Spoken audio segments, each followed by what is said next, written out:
It's kind of a little bit of the theme of our season, our inability to drive the baseball with runners in scoring position. Has been a topic of conversation. I know as a club we've talked about it quite a bit, and being able to get a big hit there, get a double, push a couple more across in that first would have been important. And then you look at the extra innings.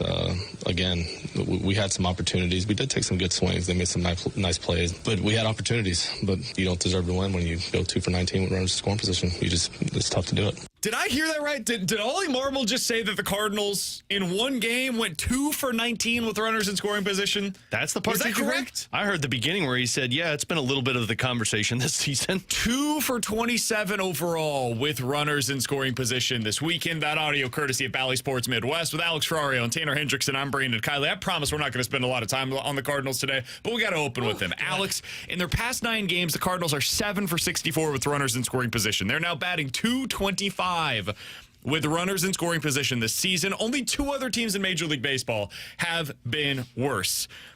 But it's not even the batting average with runners in scoring position that's been the biggest issue for them. It's the complete inability to hit with runners in scoring position for any kind of power. Alex, the Cardinals' slugging percentage this year, when runners are on second or third base, is .334. To put that in context for you, Jordan Walker, who's had, we would all agree, right, an abysmal season offensively, just a flat-out disastrous offensive season for Jordan Walker. I think he'd agree with that. He is slugging like .330 on the season in the big leagues. So your offense as a whole is so bad with runners in scoring position in terms of the slugging percentage that it would be the equivalent of the guy that's been sent down like a dozen different times this year by the team. Your entire roster is that way. My question for you, Alex, today, because I don't really care about any individual game anymore. They lost over the weekend, each of the 3 games that they played. They were no good. They didn't deserve to win these games. So whatever. The season's lost. We all know that. Is the offense broken beyond repair? Or is it fixable? Like, can you go into next season, even if it's not all of these guys, right? Maybe Goldie's not back next. Can you come back with the majority of these pieces internally next year? Maybe you change the coaching staff a little bit. You hope that some things go your way. Is it salvageable, or is this broken beyond repair, in your opinion? If you're running it back with this basically same team, with the exception of taking one guy out of the lineup and replacing it with nothing else other than internal options. The same core, at least. I would say that's broken. I don't think anything's, especially in sports, is broken beyond repair. I think you can find a way to resolve it. A coaching change might make a difference in terms of a hitting approach that they've been working on. I mean, you heard Ollie speak there about how these are conversations that they've been having all season. That's concerning that it has been a problem all season, and we really have not seen a change with it. It leads you to believe, okay, is it the hitting approach or is it the actual players? But I do think you could fix it, but to fix it, you can't not come back with the same group. You have to pluck pieces out and put something new in. And if you look at where the Cardinals are at and players that have been hitting with runners in scoring position, you look at the guys that we have generally talked about all season long. You look at Paul Goldschmidt, you look at Nolan Arenado. These are 2 guys that have had the 4th most at-bats with runners in scoring position. I think if you're going to resolve this problem, it's going to be finding somebody else to hit in the middle of the order when runners are in scoring position, because I think you have enough pieces around to be a competent offense. I don't think you could be great. I think you could be competent because you've got a lot of good complementary pieces, but it's all going to come down to who's that one guy that with runners in scoring position, you're like, damn, we're getting at least 2 runs in this spot right now, because they do not have that. And Paul Goldschmidt, unfortunately, is the center of attention when you're talking about this. He's batting .210 this year with slugging percentage, or with runners in scoring position. You guys got any guesses on Paul Goldschmidt's slugging percentage with runners in scoring position? He's taken 152 plate appearances to lead the team with runners in scoring position this year. His slugging percentage in those spots is? It's got to be less than 300. I'll say 275. Oh, I think I'll go 300 exactly. 286. All right. Paul Goldschmidt slugging with runners in scoring position would be a bad on-base percentage. Like he actually gets on base at a higher clip than he slugs. Oh. He's on base 30% of the time. He slugs .285. Furthermore, Brendan Donovan, 380 slugging with runners in scoring position. Mason Wynn, 335. That's not his game, but still, 335. Come on, brother.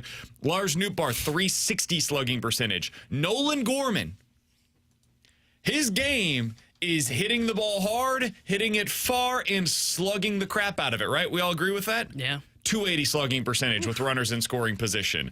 Hey, Wilson Contreras, good hitter. We all agree. Yeah. Does really well hitting with runners in scoring position, generally he's our best speaking. hitter. Yeah. 210 batting average, 290 slugging percentage this season. It's been atrocious, guys. The problem is, in my opinion, Wilson Contreras was walking 20% of the time with runners in scoring position. What does that mean? They didn't want him to beat him. They were pitching around him because they said nobody else in this lineup can hurt us. Because guess who's behind him? Yeah, we know. Nobody else out there is going to be able to hurt us with any meaningful power. They're not going to. The Cardinals don't do damage. And until that changes, this is what we're going to see. We're going to see a team that struggles to make it through. I thought Ollie had some interesting comments yesterday on KMOX about the Cardinals' offensive issues. He started out that the question was about the bullpen. Because over the weekend, the Cardinals, tell me if you've heard this before, Alex, played some close games and the bullpen came under scrutiny. Scratched and clawed it. And he basically said, listen, I understand why we're talking about the bullpen because they come under scrutiny when you play this many close games. Our problem is not the bullpen. The bullpen's been really good. The problem is much deeper than that. You go on a run by, the starters being nails and then being able to score runs at a rate that is meaningful game to game. There has to be more consistency in our day-to-day at-bats where you can string together some quality at-bats. You can have a crooked number multiple times during a game. You can score 4 to 5, 6, 7 runs, sometimes blow a guy out, give the pen a rest so that you can use your guys differently in the next game that's close.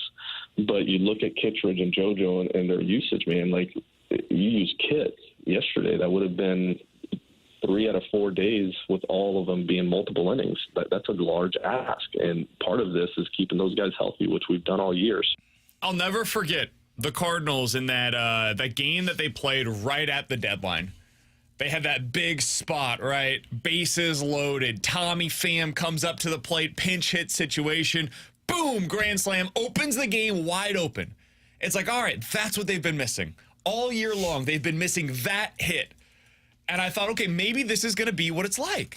Now down the stretch, you've got this guy that you can use in these specific situations, and it just wasn't. Tommy Pham goes on a dozen hits, got DFA'd by the Cardinals because they used him as a platoon bat. Alex, it's not hard to discuss this team, man. We look back on the season like, what happened? Well, the pitching was basically what you thought it was going to be. Bullpen was every bit as good as T-Bone told us it was going to be coming into the season.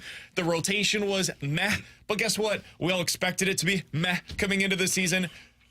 The formula for this team to win was slug the ball and close games down to the back end of your bullpen. They had half of that. They didn't have the slugging. They just, It never came around for them. To answer my own question, like, is this offense broken beyond repair? I think the answer is yes. Yes, it is. You cannot bring the same core group of individuals back next season and think to yourself, like, okay, yeah, it's going to be better next year. This is not a one-off. The Cardinals' offense around Goldie and Arenado in 2022, and then last year, we saw what it wasn't good enough. And until that changes, you're not going to be able to compete with the best in the National League. Hell, you're not even going to be able to compete against the Mariners or the Blue Jays. Like, these are the teams that you're having to go up against now. Yeah, it's not good enough. And in the past, the Cardinals would have looked at how the season went and then saw guys that emerged like Alec Burleson and said, oh, well, there's a guy that we believe can be that next bat with runners in scoring position. And that's where they have fallen victim in the past because they rely on the next wave, which the next wave is not what they're expecting it to be. Like, this Cardinals team, to fix what has not worked, not just this year, but for the last couple of years with runners in scoring position, is go out and find the next Paul Goldschmidt to put in the middle of your batting order. Because, again, I think when you've got guys like Mason Wynn and Brendan Donovan and Alec Burleson, these are types of guys that you can win with. These are the complementary pieces that can come up with timely hits, that can get on base and provide the speed for you. But unless you have the guy in the middle of the order that when a player comes to the plate and the next guy up is Paul Goldschmidt or Nolan Arenado and the pitching staff is like, well, let's just pitch around this guy so that we can get to these three because we know what's going to happen, you're going to be stuck in this spot. I think the pitching at least is coming. You've got a really good bullpen. Your defense has been very good this season.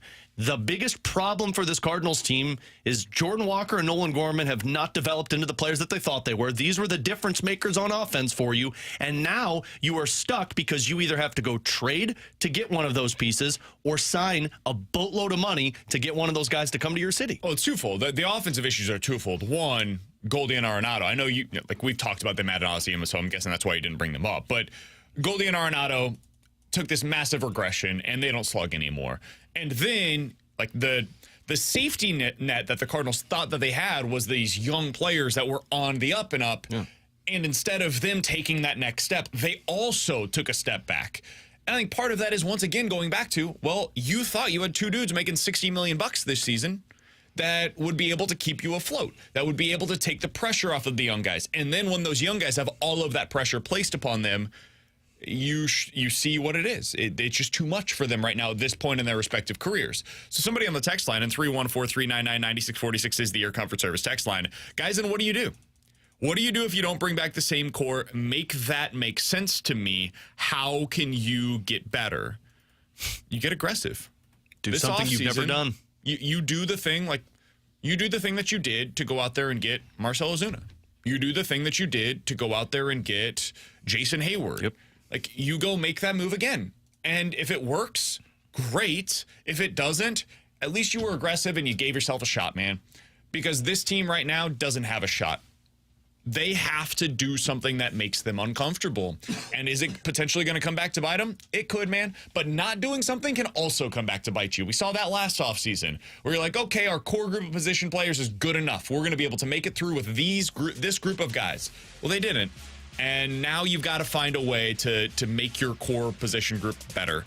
I saw over the weekend a guy that I would love to see as a part of it. Vlad Guerrero Jr. is a star, man. Yeah. And I know T-Bone hates Vlad Guerrero Jr. and Kyle Tucker. I don't know why, but those are the two individuals that you look at the back of the baseball card and you're like, Tucker. Man, these guys are really good baseball players. And T-Bone's like, nah, man, definitely overrated. I'm like, I don't know. What T-Bone doesn't get is he hates Vlad Guerrero Jr., but yet Goldschmidt, Arenado, and Wilson Contreras are essentially Vladimir Guerrero Jr. Yeah, there was a great stat earlier today that Chip Carey said on the morning show. Vlad Guerrero Jr. has the same number of extra base hits with runners in scoring position, the same number of hits, him alone, as Wilson Contreras, Nolan Arenado, and Paul Goldschmidt combined have extra base hits with runners in scoring position. That's all you need, T-Bone. One guy. On the season, I'll take his inconsistency. He's batting .320 with a .400 on base percentage and an OPS of .940. He is right now 64% above league average offensively. It is the second time in the last 4 seasons that he has been at least 60% above league average offensively. 3 of those 4 years, he's been at least 30% above league average offensively. And then there was last season where it was a down year for him, and he hit 26 home runs and 94 ribbies. Yeah, overrated. Too inconsistent. You don't need that.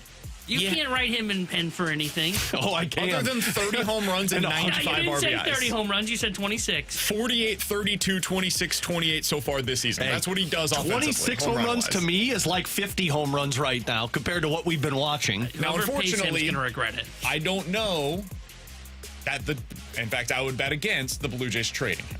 I don't think he's available. They can have him. But if he was available, that would be exactly the kind of guy that I would be interested in if I am the St. Louis Cardinals. With Alex Ferrario and Tanner Hendrickson, I'm Brandon Kiley. Coming up in about 15 minutes or so, we're going to get into some NFL quick hitters. It was a very interesting weekend in the NFL. Underdogs dominated this weekend in a way that we haven't seen in a really long time. We also saw a ton of injuries. We'll get into some of those coming up at 11:30. And boy, 0-2 teams include the Bengals, the Ravens, the Jaguars, and the Colts in the AFC. Which one of those teams is going to make the playoffs? Because somebody will. Who's it going to be? We'll tell you our answer to that coming up at 11:30. If you guys want to get involved in the show, 314-399-9646 is the Air Comfort Service text line to do so. YouTube is off and running today. YouTube.com/101ESPN STL. Coming up next, though, we're going to talk a little college football. My Tigers got a big win over the weekend, and I think it was a bit of a eye of the beholder type of a game, Alex. I understand if you were very pleased by them getting a win against a top 25 opponent. I can also see, and I'm guessing this is where my co-host will go, if you were a little displeased by the way that they had to go about winning that game. We'll tell you our reaction to it next year on 101 ESPN.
Missouri now has won 19 straight at home versus non-conference opponents.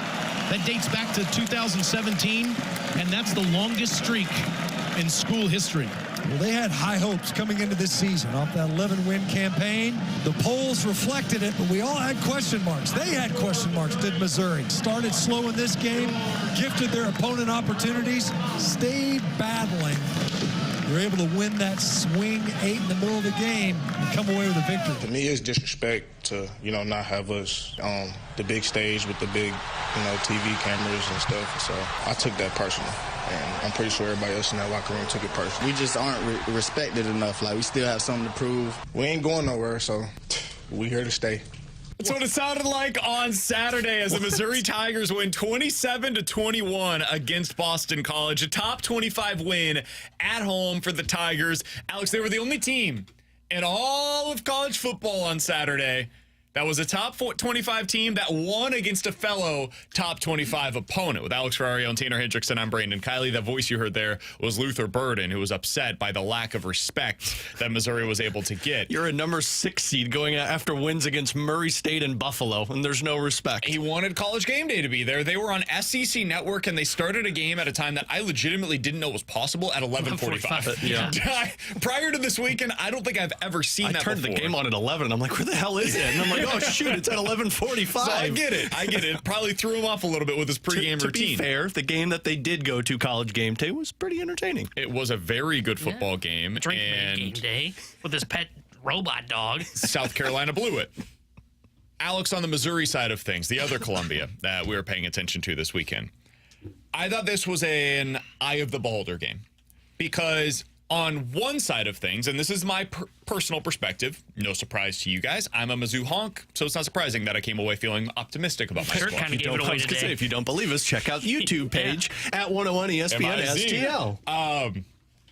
I felt like that was a game that we learned a lot about this team in a positive way. They got punched in the mouth, dude. They're down 14-3 early in the second quarter, and the plays that they gave up defensively were like, one was a complete blown coverage, and the other was also a complete blown coverage, but it was on a broken play where the quarterback had fumbled the snap, and then wide receiver goes streaking down the sideline, and boom, they're up in a big way. Offense got off to a sluggish start. They didn't get Luther Burden involved early enough, and they had a couple of things where it was just like, hey, man, you're shooting yourself in the foot here. You should be doing better than this offensively. They find a way to figure it out offensively, and then defensively, I thought they played about as well as you possibly can against that Boston College offense, which is difficult to shut down. A lot of people were talking after the game about their lack of pass rush. Some of that was by design, because if you take your defensive ends and run them up the arc, well, all the quarterback is going to do when he's as good of a runner as Thomas Castellanos is, he's just going to replace that guy and then squeak out the side of the pocket. And now he's on the run, and that's the way that he can beat you. He's going to beat you less with his arm than he is with his legs. So I thought they defended him, all things considered, pretty damn well. They finished the game, Boston College did, 26 carries for 50 yards on the ground. That's a damn good day by your defense against the run. They did beat you a couple of times through the year. Alex, that is the positive side of things. I know you guys came away from this game a little bit more on the negative side, which is fair and reasonable. Again, I think it's a two-sided coin. What was your reaction to Missouri's win over the weekend to take them to 3-0? Before I get labeled negative, Nancy, I'm with you, though. Like, defensively, I was impressed of how you adjusted to Boston College, because giving up those points in the first half versus the second half where it felt like you just completely shut them down, the defense was still impressive. The concerning part for me is just still that offensive connection. Like, you just don't have that deep pass danger that it felt like last season had. Now, at this time last year, we were still talking about it until they went up against K-State and finally broke out offensively. And I forgot where I was reading it this morning, but talking about how the early starts in terms of offensive explosion just have not been there. Now, I know that first game they scored, 28 points, but 3 of those 4 scores that they had were set up by their defense in terms of a pick 6 and then getting interceptions, keeping them close by, or forced fumbles. But then you had 3 points against Buffalo, and then you get 3 points against Boston College. And then it just feels like overall specifically in that Boston College game. I know he went off later on, but it took so long to get Luther Burden engaged. And then in the first 2 games as well, it just feels like he's not in the same line in terms of Brady Cook, in terms of that dynamic duo we've been talking about. I'm expecting it to get there because the last time I doubted him, we saw the offense just dominate for the rest of the season last year with Mizzou. That was just my initial takeaway watching it. It's like, okay, well, you're going up against a ranked opponent. Let's see what this one looks like. And we still haven't seen that connection between Brady Cook and this offense. Yeah, I think they do have to get Burden more involved early on in games. Like, to me, it takes too long for them to get him involved. But the thing for me is, like, I don't think Boston College is still that great of a football team. I mean, they have a quarterback that can't throw. And that's why, like, I do give credit to Mizzou's defense. One of those touchdowns was just an absolute breakdown because of the fumble and the scramble for it. But to me, that game should not have been a 6-point game. You know, I think Missouri is by far a better football team than what Boston College is. So they shouldn't have to worry about that game at home against this BC squad, in my opinion. The offense, to me, still doesn't have that big play explosiveness in the passing game that I thought that maybe would start to kind of wake up. I think Brady Cook, like, he's been efficient. Don't get me wrong. I mean, 21 of 30 and throwing for 264 yards and a touchdown. That's nice. That's the thing. So many of these are first world problems, and they're fair. They're fair critiques, but it's like you look back on it, you're like, oh, Brady Cook was actually pretty good overall. I just, my fear, though, is like when you get to an SEC schedule, not Vandy, but when you get to an SEC schedule, I don't know. Sure. But who's that team? This is the thing that if I'm going to push back real quick, like, is it Texas A&M? Is it Auburn? Is it Oklahoma? Is it South Carolina? Is it Mississippi State? Is it Arkansas? Because those are their SEC games, not named Alabama. That's one. Yeah. And I'm with you. Like, if they play the way that they did on Saturday against Alabama, they will lose that game. But thankfully, they didn't play Alabama on Saturday. And they have a lot of time between now and then to be able to fix things on the offensive side of the ball. So their specific schedule this year in the SEC allows for them to have a lot of room for growth prior to them having to go up against a team that really can take advantage of what their current issues are. Yeah, I think you could potentially lose that game to Oklahoma or an A&M if they play that way. I know that I think we're all on the same page. I don't think those teams are necessarily that great. They're top 25 teams. They're clearly flawed, but I think they can still beat you if you don't play your A game if you're Missouri. And to me, that's not an A game that you saw this weekend. You know, and again, I'm not trying to take away too much from them because I do think they are a pretty good football team. Just things are off right now. You know, that we're starting to get to that point where, okay, it's got to start cleaning up because you're getting ready to hit the heavy part of your schedule. I mean, Vandy next week, then I think they've got the UMass game, if I'm not mistaken. But they are getting closer and closer to A&M, Bama, and Oklahoma. They need to start playing better football, and they lose at least one of those games, in my opinion. And I think the other two that I just mentioned there would be close if they play like that. Again, I don't think Boston College is very good. I know they were a top 25 team. I think they're probably like a 7-8 win squad this year. To me, when you're a top 10 team in the country like Missouri is, they should have covered the spread in that game. And it was too close for comfort, and the offense just wasn't explosive enough, in my opinion. Sorry, BK. It's an odd thing to say, but it's probably a good thing to say because 3 games into the season, we're talking about the more impressive factor of this team being the defense over the offense. And I thought by now we were going to be saying, like, okay, your defense is better than what I thought it was going to be, but it still has question marks. Offensively, I didn't think there was going to be any doubt.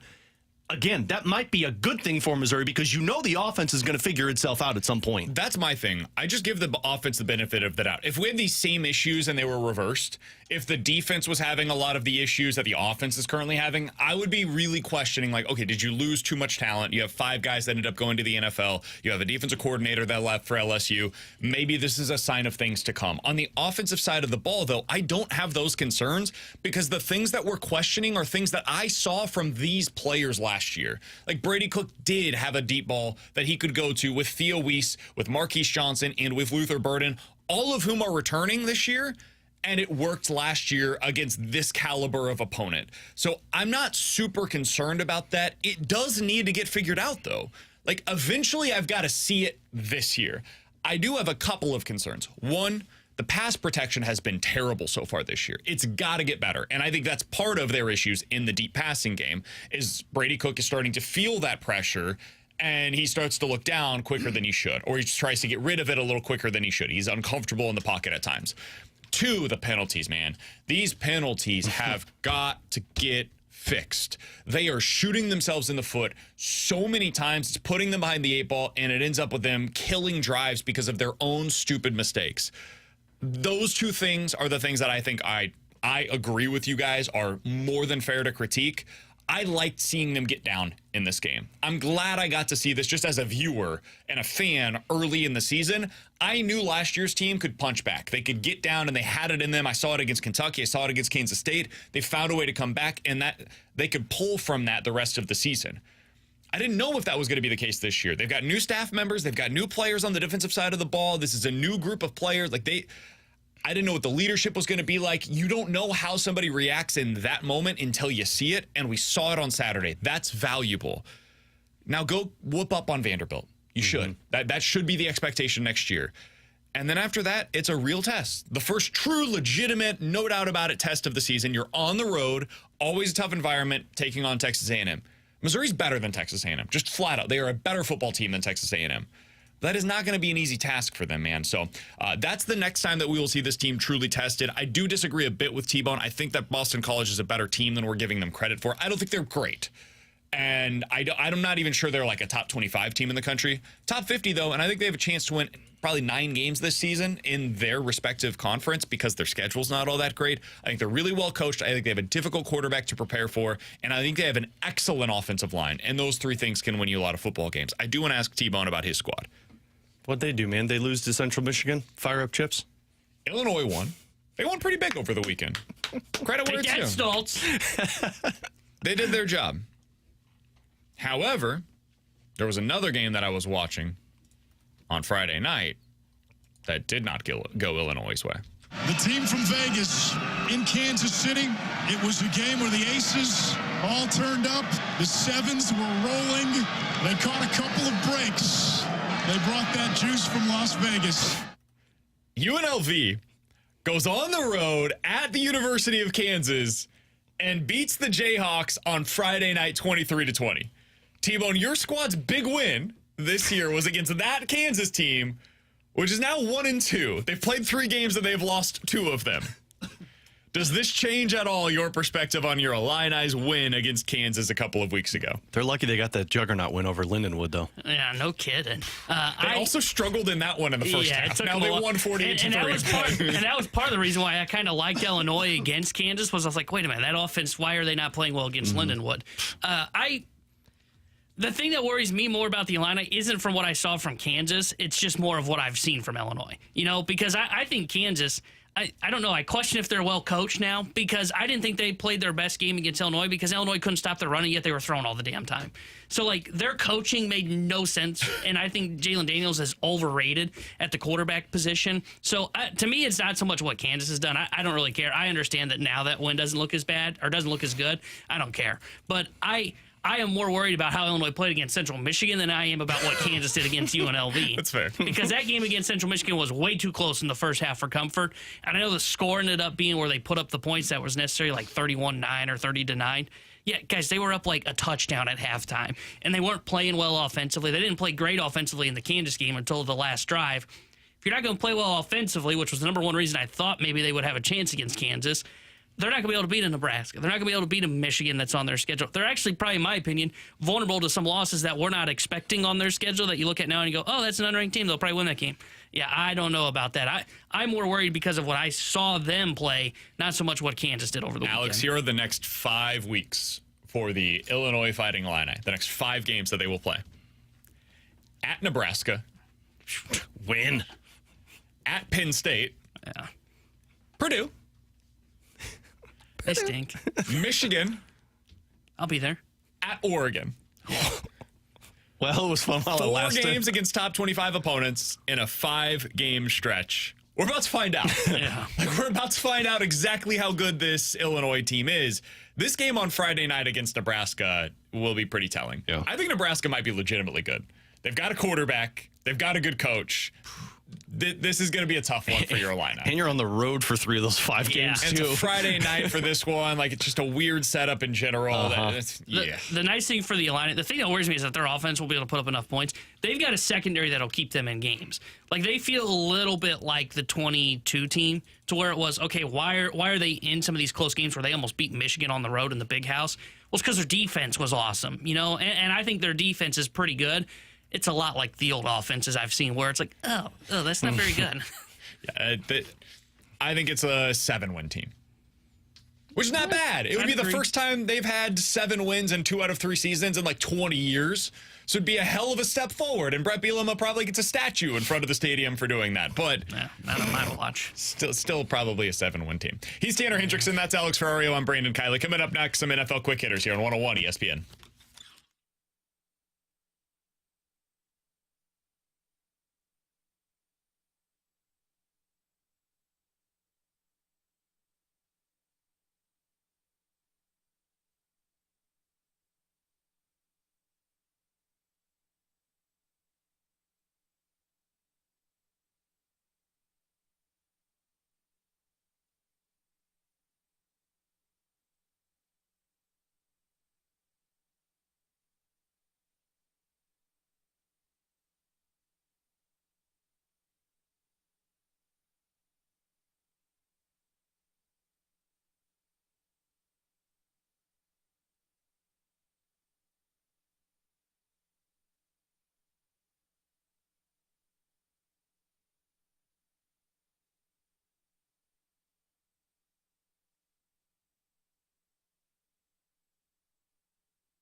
Alex Ferrario with you to talk about my insurance agent, Tracy Bibb, and her team, making sure that they are taking care of you and your family. You've heard me talk with Tracy in the past about making sure that you're getting the most competitive rates, whether you're in Missouri or Illinois, for your insurance rates. And things are always rising up, hiking up the prices. It's causing you more, especially if you have a past of accidents. That's why you need to give Tracy a call today, because no matter what your past is, she's going to be able to help you get the best rate possible with your insurance coverage on your car and your home. Plus, the customer service is 110% incredible. She's always available for you when something happens, and they preach, Tracy Bibb and her team, that it's not a matter of if something goes wrong, it's when something goes wrong. And when it does, you need somebody who is there for you. So give Tracy a call today. Tell her you heard Alex Ferrario talk about it on 101 ESPN, and she will take you from there. We'll offer you the free non-committal quote. Super simple. She'll walk you through the entire process. 314-328-4260. That's 314-328-4260. It's no fib. You're always in great hands with the Bib.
Terry Hendrickson here with a Sports Center update driven by Johnny Londoff Chevrolet and Johnny Londoff Autoplex. Cardinals fell to the Blue Jays yesterday 3-2 as they get swept in Toronto over the weekend. They return home tonight where they start a series with the Pittsburgh Pirates. 6:45 will be first pitch. Paul Skeens is on the mound for Pittsburgh. Andre Polante will get the start for the St. Louis Cardinals. And tonight here on 101 ESPN, we've got Monday Night Football for you as the Eagles take on the Falcons. We'll have pregame coverage starting at 6:30. This Sports Center update was driven by Johnny Londoff Chevrolet and Johnny Londoff Autoplex. See them at Londoff.com. Chevy, together we drive.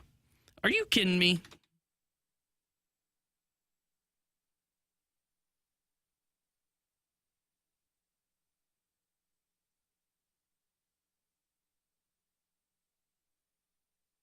All right, let's dive into some NFL quick hitters with Alex and T-Bone. I'm BK. Questions and answers in about 10 minutes or so. Katie Wu joining us coming up at 12:05. Alex, let's start out with the fantasy football injuries from this weekend. I'm done. I'm out. I don't want to play fantasy football ever again. You want to talk about it? BK starts it complaining about his team. Dude. My fantasy football team came into the season with Christian McCaffrey and pick. Cooper Kupp and Hollywood Brown, who was expected back in like 2 weeks. I could have told you one of those was going to be injured this season. McCaffrey? Kupp. Oh. All three are done. All of them. Whoa. And I'm not alone. Isaiah Pacheco went on injured reserve earlier today. If you're wondering if I'm sad about that, both as a Chiefs fan and as a fantasy football manager, you bet your ass I am. Puka Nacua now on IR. Hollywood Brown on IR. Beyond that, Jordan Love and Tua out multiple weeks. Kenneth Walker out multiple weeks. Cooper Kupp, T. Higgins, A.J. Brown all hurt. Evan Ingram, who T-Bone had on his roster. David Njoku, Jake Ferguson, all tight ends that you felt pretty decent about at least, all out right now. Why do we do this to ourselves, Alex? Why do we play this stupid game that we love called fantasy football and inflict this kind of pain and emotional toll on ourselves every single season? Well, you label it as what we all love, fantasy football. We all love it leading up to the date of the draft, and then following the night of the draft, you walk away and you're like, I hate my team. This is going to be a rough week. And then week 1, 2, 3 happens, and you just start dropping everybody. I don't know why I like to inflict this pain on myself, but sometimes it's fun, like when you beat T-Bone. This week. Did that happen this week? Oh, absolutely it did. I might sit my last guy because I'm already up on him by 10 points. Wouldn't do that. Easy win. If it was your defense, I would probably do that because there's like a decent chance that they end up with negative points this week. But as a running back, as Bijan Robinson, 10. I think you're good. All right, let's go through some of these games from the weekend, or these teams from the weekend. These are 4 AFC teams that currently stand at 0-2. All right? The Bengals, the Ravens, the Jaguars, and the Colts. 2 teams from the AFC North, 2 teams from the South. Which of those 0-2 teams, Alex, is most likely to make the playoffs this season? Ooh. Most likely? Most likely to make the playoffs after starting 0-2 out of the Bengals, the Ravens, the Jags, and the Colts. Who would you say? I would say it's going to be the Bengals because they were at least the team that showed me the most hope. I went into the season thinking the Ravens were going to be the best team in that division. And dude, what was that? I am very concerned about this team. Has no protection for Lamar Jackson. And guess what? I don't know if you guys have seen this before, but Lamar Jackson, when he's under duress, he makes bad decisions with the football. Their next 3 weeks, that was supposed to be the win. Yeah. At Dallas, a team that just lost itself, and that was a bad game by them. They're certainly going to want to get back on track. And then Buffalo at home and on the road at Cincy. I think the Steelers are going to be a playoff team in the AFC North, and there are 2 teams, Bengals and Ravens, that I wonder are going to be in the playoffs. Yeah, I worried about the Ravens going into that game against Crosby because of the pass rush that he was going to be able to provide. I think for me, of these 4 teams, it's the Bengals. And it's just because they played well, I think, over against Kansas City. If Joe Burrow doesn't have that one fumble, they probably win that football game. Yep. And I think they're going to get better. I mean, they've got T. Higgins, who eventually will come back. You've got Jamar Chase, who will slowly start to get back to more Jamar Chase playing like himself. In that game. Yeah, he was not 2 weeks in a row. Himself. They've got a legit pass rusher off the edge at Hendrickson. Like, they're the team for me that I think is going to be fine. And I know Zach Taylor's not a top 5 coach. I think he's a pretty good coach. And I think they're the team for me. I am a little concerned about their running game, though. Yeah, they do not have a running game. I thought Chase Brown looked good in minimum carries yesterday. I think he had 7 for 30, something like that. He's better. He's the better back. Yeah, Zach Moss is not good. They keep giving all this attention to Zach Moss. The Jaguars stink. Their defense is good. Trevor Lawrence said they suck. Terrible, dude. And he's right. He sucks, too. Yeah, I was going to say, Trevor Lawrence is calling the kettle black right now. Man, I don't know what's going on with him. Maybe he's just not very good. But that team I have no faith in. Tough. My The Colts name was named after you. My Colts. Yeah. You want to talk about a quarterback who doesn't look good? Let me describe the Colts offense for you. It's what my offense was in backyard football. Hey, go deep. YOLO. Let me describe it. Anthony Richardson. Go far. Go far. Go. When he's not throwing picks, he looks really good, though. Yeah. He's like throwing it 60 yards Every down the single field. ball he throws is a 50-50 ball, and you just got to hope Alec Pierce gets open. And when you say 50-50, you mean 50% of the time his guy catches it. or misses and the the other guy. 50% of the time, it's either an incompletion or an interception. Yeah. You can go either He's way. overthrowing dudes left and right. It ain't great. Can't throw anything. He's under really 13 fun yards. to watch, but man, he would be infuriating to watch if he was your quarterback. And he's I like infuriating if watching he's on him your as a fantasy third team. party. Does the QB coach just sit him down and be like, Anthony, you could throw the ball like 10 yards, man? No, dude. Here. I don't think you want to break this out of him because eventually, if it all comes together. What are you talking about? Yeah, you want to break it out of him? Okay. All right. Did you see Caleb Williams last night? I'm still on the Bengals bandwagon, guys. This weekend, Burrow showed me enough that, that dude is still terrifying. As a Chiefs fan, I was watching that game and I was like, man, this bleeping guy's going to do it again. I assumed he was going to do it again.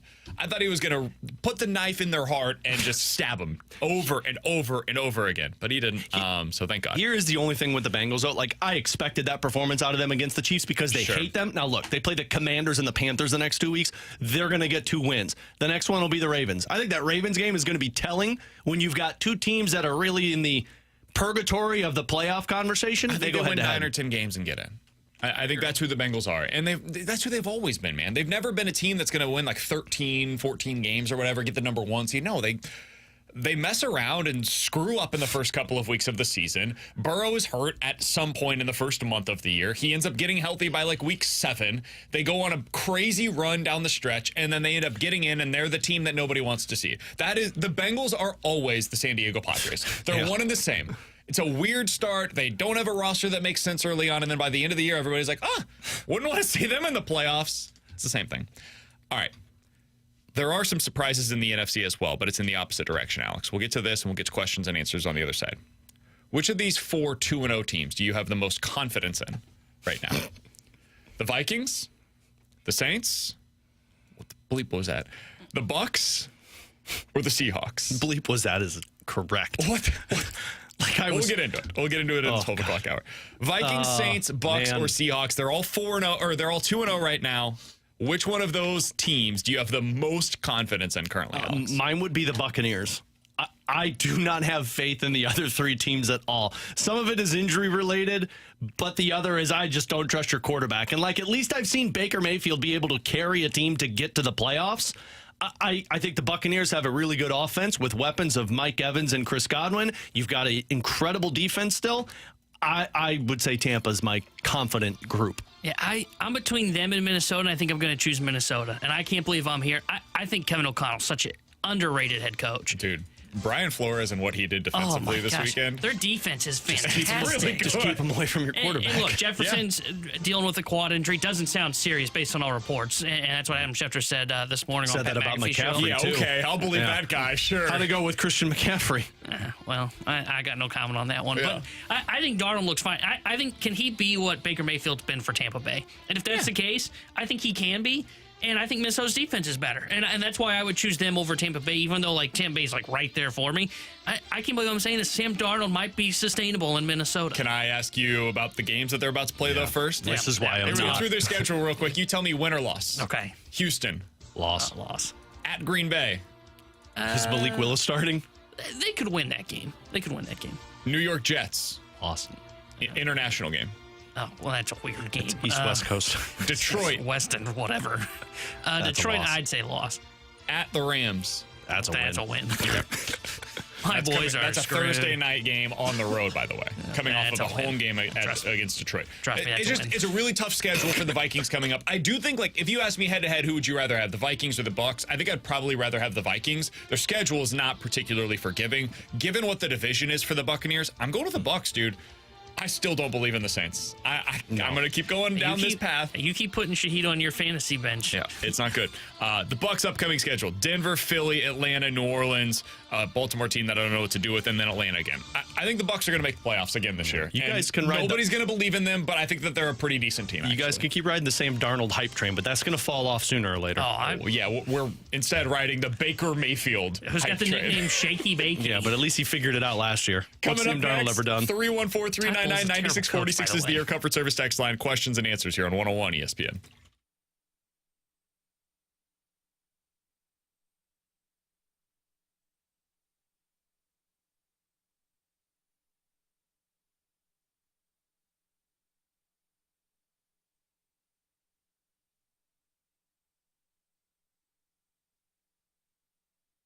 Hey, it's BK. Did you wake up today feeling like the best version of yourself? Because if the answer is no, you should give Victory Men's Health a call today. Victory Men's Health will help you unlock your inner champion, whether it is unwanted weight that you're struggling to lose on your own. You need a little bit of help in doing so. They can help you out with that over at Victory Men's Health. Low testosterone, they can help you. Erectile dysfunction, they can help you out with that as well. For me, it was a vitamin deficiency problem. They helped me out exactly the specific needs that I had. They got me all set up with all my vitamins every day, and they've got a couple other things that are going to help me with my energy as well. They can do the same for you. Whatever it is, they can help you out at Victory Men's Health. They have 4 great locations across the St. Louis area, and you can check them out today at victorymenshealth.com. They make the process unbelievably easy. You go to their website, top right corner, you click book now, put your name, number, email in there, tell them a little bit about what you're wanting help with, and they will get right back to you. It's as easy as that. Victory Men's Health is the place to go to unlock your inner champion today. Check them out at victorymenshealth.com. That's victorymenshealth.com.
All right, 314-399-9646 is the Air Comfort Service text line for questions and answers. We'll get to Katie Wu coming up in less than 10 minutes. Alex, let's start out with this from 314. Are you ready to hit the panic button on the Bears offense already?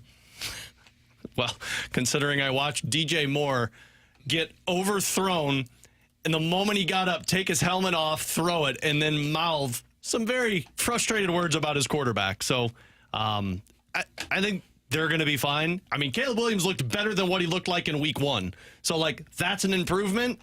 But, yeah, I mean, offensively, we might have a problem in terms of getting frustrated weapons around Caleb Williams. I'll smack the panic button. And it's not so much that I fear for Caleb Williams long term. I think he's going to be fine. I think you're seeing him go through learning curves. I also see him being sped up because his offensive line sucks. And it was brilliant by D'Amico Ryans last night to say, hey, you're going to throw? Okay, here comes 6 guys, and let's see if you guys can protect Williams. He was getting crushed. I worry about his health for the long term of this season. I think he's going to grow fine with that offense. You already saw steps from week 1 to week 2. But I am worried about the offense as a whole because I think it's going to be a full year before you really see them to hit their stride. He was pressured 36 times last night. That's fine. Not he had 36 dropbacks. He was pressured on 36 of his dropbacks last night. And that's not all on him. Some of those, sure. 5, maybe 10. 36? That's on the offensive line. So, yeah, they've got some real problems offensively right now. What we have seen so far from Caleb Williams, if you just go back to 2018, this is what I thought it was going to be like with Patrick Mahomes. Because when he does, get out of structure, you're like, oh, this is going to be crazy. And then there was that one play where he avoided a sack, and I thought it was going to be an impossible one to get out of. He finds a way to get out of the sack, rolls across his body, and then throws it deep down the field, and then it's right into the arms of a defender. And it's like, oh, okay, well, that's not how that was supposed to go. That's how I assumed it would go for Mahomes, and that's how it has actually gone so far. For Caleb Williams, yeah, I think it's fair to hit the panic button. But their defense is good enough that they could still end up winning 7, 8, 9 games because of that. I mean, if you're concerned about Caleb Williams, just go watch Bryce Young and how he plays and be like, can't be that bad.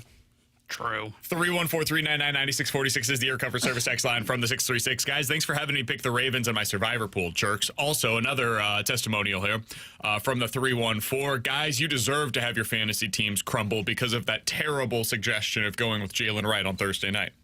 Well, we didn't give you that suggestion. One person gave you that suggestion. I'll take some blame for the Ravens one because I didn't have enough confidence to say take the Raiders. Yeah, I was over 2. Yeah. Well, what do you want from me? BK took Jalen Wright because he was trying to put it into action that his fantasy team was not going to score 3 points.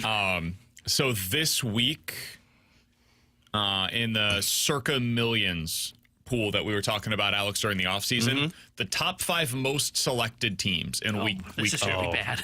Yikes. Houston -6.5. Okay. Yeah. Last night. That didn't cover. Oh. Kansas City -5.5 against the Bengals. That did not The cover. Colts -2.5. The Ravens -8, and the Jaguars -3. They went a combined 0 for 5. The 5 most selected, most confident pool, and this is for sharks, right? People that are in this kind of a pool, it's big time gamblers. 0 and 5 this week. It was a weird week in the NFL, man. A lot of people got a lot of stuff wrong. This is what makes it great, is that it's super fun to watch, and we don't know how to predict it. Great. I don't know. I'm pretty angry. I think the first 4 weeks in the NFL are the hardest weeks to predict. So hard, man. After that, I think things kind of start to settle in, and then you start to see that the lines kind of represent what you expect, and you expect those teams to cover. Weeks 1 through 4 is the preseason. Whew, 2 and 3 to me are the hardest because you see stuff week 1 and you have some information, but you don't know how much of it you can actually trust because it might be throwing you off the scent of something else. It's the BC versus Florida State thing from week 1, right? Or the LSU versus USC thing might be the better example of this. We thought LSU and USC were going to be good. Turns out LSU might not be good at all going into this season. All right, last thing here from the 636. BK, we know you're a man of low integrity. Yeah. Truth. But can you admit that the pass interference call was bogus and the Bengals were robbed? Okay. Yeah, say it. No. I think it was a very clear and obvious pass interference call. And I'm actually shocked by the number of people that are complaining about it. You want to know a call that was bogus last night? Danielle Hunter sacking Caleb Williams the way that he did and not getting called for roughing the passer call. Now, I'm glad they didn't call it. I hate the way that they call roughing the passer in the NFL. I think it's ridiculous. But he both launched towards the quarterback and then fell on the quarterback with all of his body weight. That was like, if you put what is roughing the passer into a dictionary and had a picture underneath it for some reason instead of the words, it would be that picture of him launching towards Caleb Williams. They didn't call it, and it really cost the Bears in a big spot. The pass interference call was, again, the definition of what that particular call should look like. He went through the offensive player to try to make a play on the ball. It happens, but it was clearly an offense or a defensive pass interference. Sorry, you didn't like it, made you sad, made you mad, helped the Chiefs win, and they were the beneficiary of a tough call. But it was 100% the correct call. I'm with you. They got the call right. You don't have to use the tone, okay? I'm kind of with him now because it feels like at the end of every single Kansas City Chiefs game now, there is somebody complaining about something that, they had a legal formation and they were going to call, it was a pass interference. They should have called it. The conspiracy theories around the Patriots were so much more interesting than the stuff that people are throwing around for the Chiefs. They were actually doing stuff, you know? Yeah. They were deflating footballs, spying on you in practice. That's great. I said, let's get back to that. I said like a month ago. Andy, redo something. I said like a month ago I didn't believe that the Kansas City Chiefs were viewed as a villain. Okay, I take that back because every single game somebody is pissed off at the Chiefs. All right, he's Alex's T-Bone on BK. Katie Wu joins us next.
With Alex and T-Bone on BK, happy to go out to the 101 ESPN hotline to be joined by Katie Woo, back from her adventures north of the border. She is the Cardinals insider for The Athletic. She joins us each and every Monday here on BK and Ferrario. Katie, we appreciate the time as always. How was your weekend in Toronto?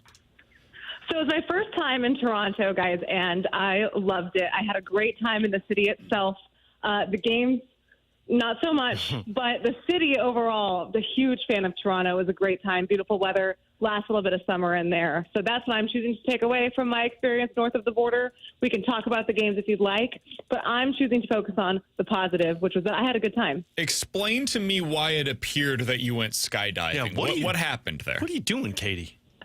Okay, well, first, this is why Alexa Datt, the wonderful Cardinals host on Valley Sports Midwest, and I cannot go on road trips together because she always has a little idea up her sleeve, and I'm never going to let a friend do something alone. So we didn't actually skydive. What we did was we walked the edge of the CN Tower, so it's about 1,100 feet in the air, and you're nothing but a harness. And we figured if you're up there, you might as well see if you can lean off the edge a little bit, and that's what we did. Look, guys, I needed a thrill in life.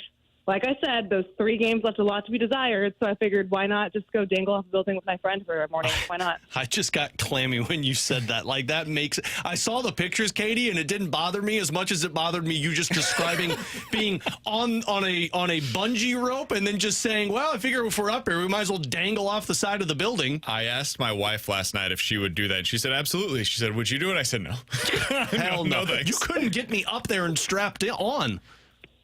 I will say, Alex and I were cracking jokes, shocker, the entire time. We're getting harnessed up. We put the suits on. But then they put us in this elevator, and it's very similar to, like, the pods in the arch, except they have a little, like, glass bottom.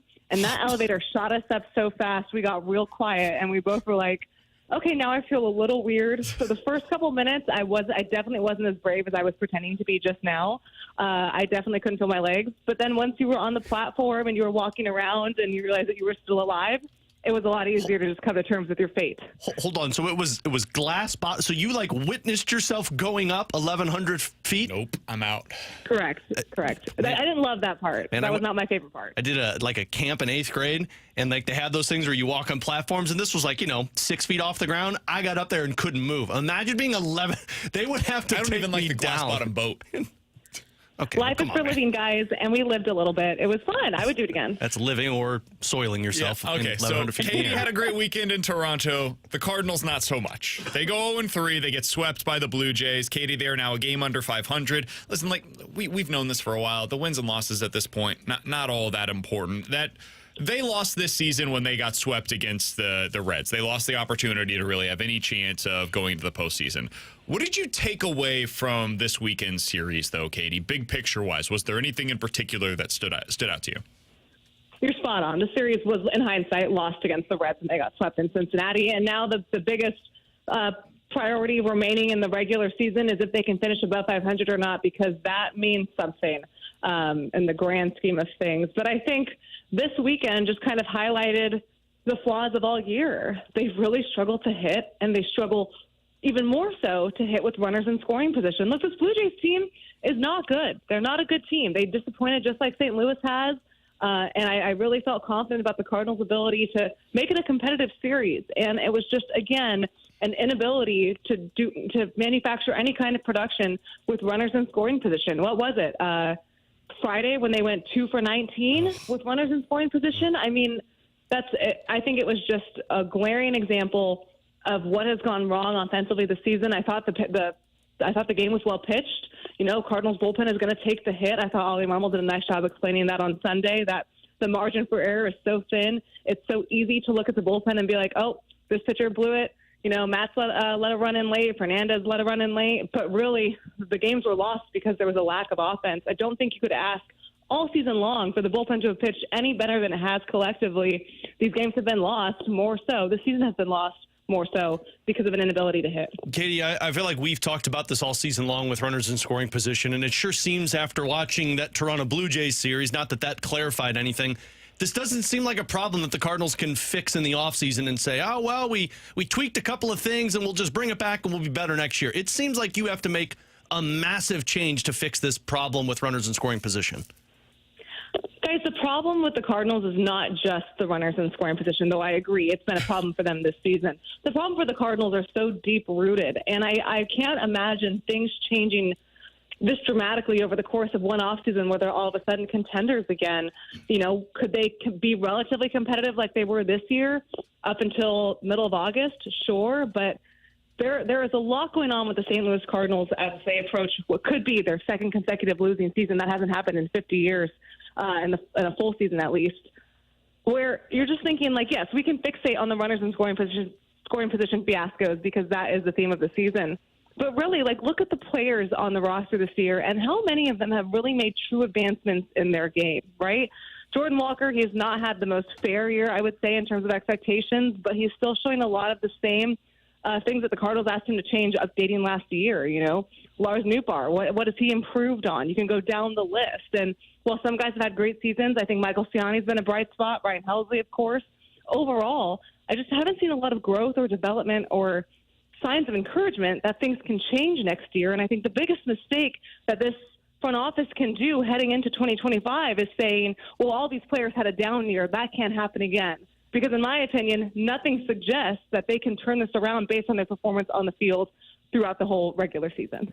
Well, that seems to indicate that organizationally there are some problems, and I think you would have no arguments on that in this show, Katie. What does that mean then? Like, as you now start to take stock, we've got 2 weeks remaining in the regular season for the Cardinals, and there's going to be no postseason once again here in St. Louis. What are you tracking over the next 2 weeks, bigger picture-wise, with the St. Louis Cardinals, Katie? Bigger picture-wise, you know, I'm not sure because it's a lot. Things are made more difficult because we know that Mo is stepping down after the 2025 season, right? He said that publicly. He said this is going to be his last year. I personally would find it pretty difficult for an organization to make a bunch of radical changes, whether you're talking about coaching changes or front office personnel, knowing that a new person in 2026 is going to come over and want to appoint some of the people that he or she believes that will take over, right? So it's difficult for me to imagine the Cardinals making some major shakeup in the offseason just because those shakeups seem to be coming after 2025. I think what John Mozeliak is going to be tasked with doing is, you know, one, finding a new director of player development. I would hope that the Cardinals have taken a look at their minor league system and have seen the needs that need to be addressed there. But also, I think we're going to see an offseason very similar to how they navigated last year as to just how can we improve the major league roster and try to be competitive in 2025, because I don't think the real overhaul will happen until a new president of baseball operations takes over. So Katie, how do you induce excitement by a fan base when you're basically saying, like, hey, changes really aren't going to take place until 2026, so 2025 might be pretty similar to 2024? I mean, I definitely think we'll see some changes, right? Like, there are the obvious roster changes. You know, is Paul Goldschmidt going to be back? Are they going to sign an extension or renegotiate a contract? Are they going to pick up the option for Kyle Gibson? What's Lance Lynn going to do? Can some of these prospects step up that had good years in AAA? Like Quinn Matthews is exciting, right?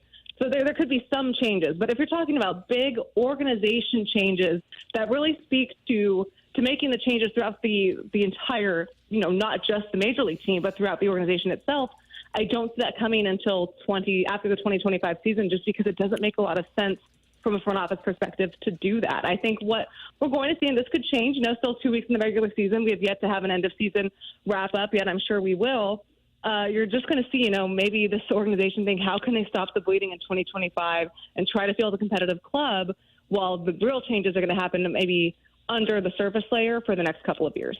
I guess my question, follow up to that, Katie, and I'm not asking you to answer for the organization. Just you talk to people within the organization, so you have a better understanding of this, maybe their line of thinking at least.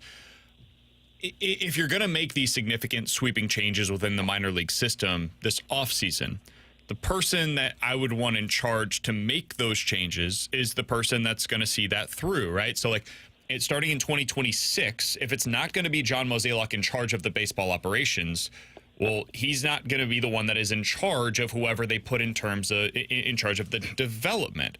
So wouldn't you want that guy in place starting this offseason so that he or she, whoever it ends up being, can hire the person that they want to oversee the baseball development side, and they could make the decision while there's still value on some of these prospects that are now like at the cusp of the major league level. Like, wouldn't you want to start making those decisions now in this offseason as opposed to kicking the can down the road again towards next year?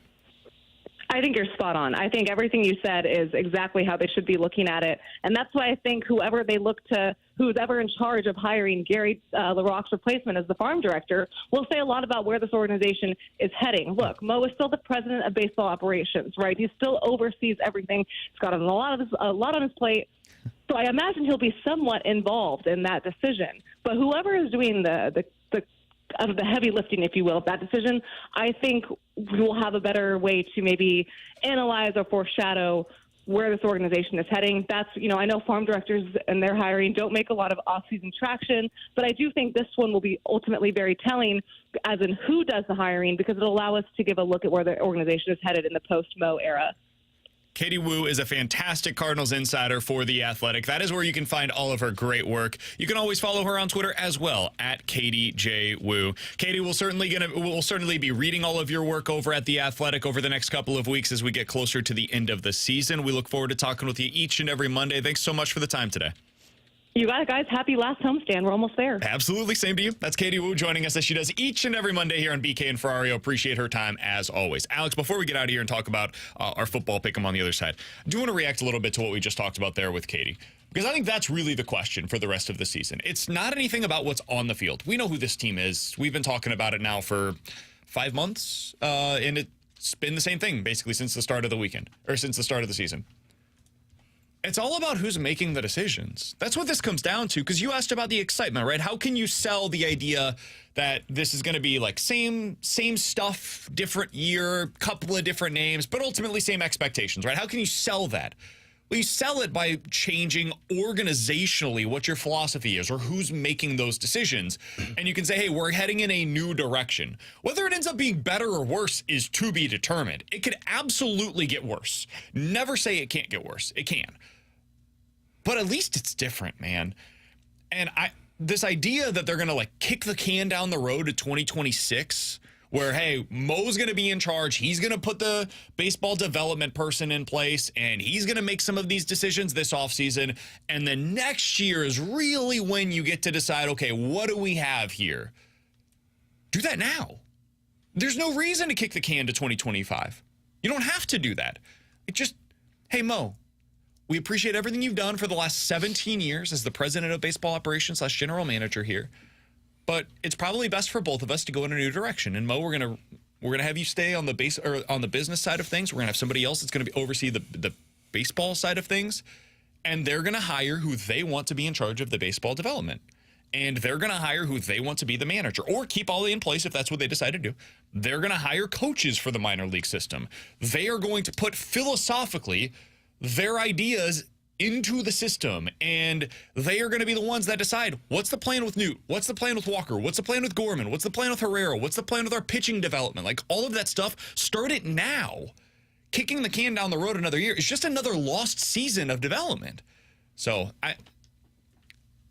I know that's probably the way that this is headed.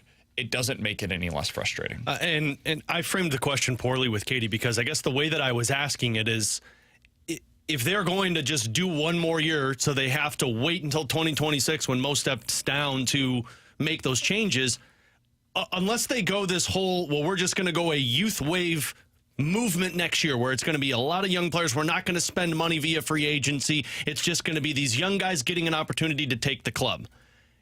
But it sure seems like if Mo's going to be there for one more year and you're hiring a director of player development, well, you're probably going to spend some of that money on free agents and make it look like you're going to try and compete. And I don't understand the pull with that from a front office standpoint. If you know that 1 year from now there are going to be sweeping changes within this organization, so it's hard to sell a fan base on the fact that, hey, this year's going to be different. Don't look at these last 2 years, but also watch out for next year because there are going to be more changes with this team. This is like the worst spot to be in for a team that the fans expect some type of directional point. And can I just be totally honest? I don't even... This is going to be that tone thing I have a problem with sometimes. I'm going to tell you up front. It's going to be a tone thing. I don't care about the fan perspective on this. This is about the organization not doing what's right. Forget like getting fans excited. You're punting on a year of organizationally going in the correct direction. You're just punting. Like, imagine a Fortune 500 company saying, hey, for the next year, we're just going to remain stagnant. Like, everybody would look at that company and say, what? like in technology, right? If you had a technology business like Apple just said, hey, for the next year, we're not putting out a new iPhone. We're not doing any new products. We're just going to like run it back with the same products that we did last year. And we're actually not going to do any R&D behind the scenes either. We're just going to, like, starting in 2026, we'll get back to producing stuff. Everybody would look at that and be like, what is going on with that company? And they are going to be falling behind even further than they already are if people believe that they have fallen behind, right? That's what the Cardinals are opting to do if this is the direction that they go. They're saying, hey, we're already behind. We'll catch up a year from now. What? Well, you know why that excitement is important? Because the Cardinals use it as a reason why they're not willing to spend more money, why they have to take a step back, because, well, people aren't coming to games, they're not paying. But ultimately, they'll come to the games if they win. They're not going to come to games if they lose. Correct. Yeah. But the Cardinals will take the point of, well, it's been a bad few years in terms of attendance. But it's a lie. That's not, of course, it's not a lie. Truth. Like, the truth is they're not going to be spending money this offseason because they're terrified, rightly or wrongly, about their TV contract situation. Like, that's why they're not going to be spending money this offseason. Oh, I mean future problems for this team. Like future years, like 2 years from now, when you kick the can down the road further, it's going to be, well, last year was a rough year because attendance-wise, we were not very good. Yeah, and the TV contract, and then finally they get to the new president of baseball operations and put him behind the 8 ball because now he's got a fan base that's even more frustrated than they already are because they've seen it now for 3 consecutive seasons. It's just... none of this makes any sense. It's just a poor way to run an organization. And all of this is pre-Mad. Say that on the front end. We don't know what they're going to do. But we know what they're going to do. It feels like we know. What a world we've lived in. You know, what a turn we've made to where, like, 2 years ago, 1 year ago, BK was so mad at me for getting pre-Mad, and now you've entered my world, man. Welcome to being pre-Mad. All right, coming up in about 10 minutes or T-Bone, so. come on board, man. Alex was out there at Blues Prospect Showcase on Friday night. What did he learn about Dvorsky's readiness based upon his weekend performance? He'll tell you coming up in just a little while. But coming up next, it's our football pick'em reveal. How do we do this week? Were me and T-Bone able to recreate what we did in week 1? Talk about it next year on 101 ESPN.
With Alex and T-Bone on BK, so we do this every week. Every Friday, we will make our picks for the weekend. It's against the spread picks, college football, or the NFL. Now, Alex, it's worth noting, I mentioned the top 5 most selected teams in the Circa Millions contest from this weekend. They went 0-5 overall. Yeah, so everybody had a rough week. Circa Millions contestants on the season are hitting at a 37% clip. So essentially 1 out of every 3 picks that they make, they get correct. That's really hard. Like it shows you how weird the start of the NFL season has been. Favorites went 5-9-1 against the spread this weekend. So if you picked favorites, you probably did poorly. And this was coming off of a really big favorites weekend where all of the favorites won straight up and a lot of them won against the spread as well. So that's a backdrop to what was, as you can imagine, probably not a great weekend for us in terms of our Pick'em challenge. Good thing Check's notes liked a lot of the favorites. Alex and I started out with a favorite in the NFL side of things, and it was our 3-point pick. I think a 6-point line for the Dallas Cowboys is going to be easy. Derek Carr, he's throwing the ball. He's back. Look at the offense. Try that with Micah Parsons breathing down your throat. I'm confident in this one, so you could bet with me if you'd like. It's 3 points. How about them Cowboys?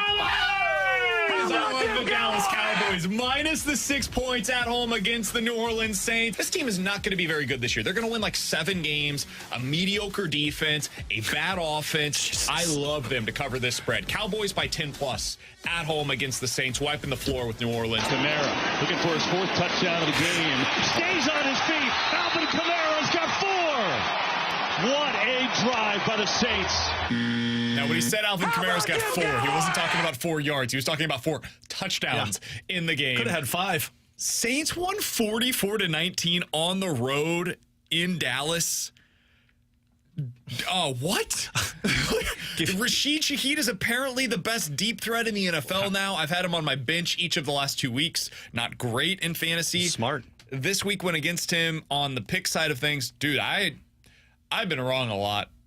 It's been rare that I've been this wrong about an NFL game. Yeah, I peeked behind the curtain. So my daughter's baptism was on Sunday, and so we were sitting in Mass and we were doing the whole baptism, and my cousin had the play-by-play on there, and he turned to me and he goes, Cowboys just gave up a pick 6. They're down by like 21. I'm like, you got to be pleased. The rest of the day was just ruined because I knew that was my 3-point play. So Dallas loses that one 44-19. The Saints have now scored 91 points over the first 2 games of the season, and I got to tell you, I still don't believe in them. Nope. If you're a Saints fan, God bless you. I hope your team has all the success in the world. I'm shorting them in every possible way this weekend. I will absolutely be picking against them once again when they take on the Philadelphia Eagles. And he'll keep Rashid Shaheed on the bench for another week, and he'll lose another fantasy football game. I'm going to start him this week, and he's going to get you 2 points. That's there we go. So Alex and I both lose our 3-point game. We were also on opposite ends of another NFL game over the weekend, Alex.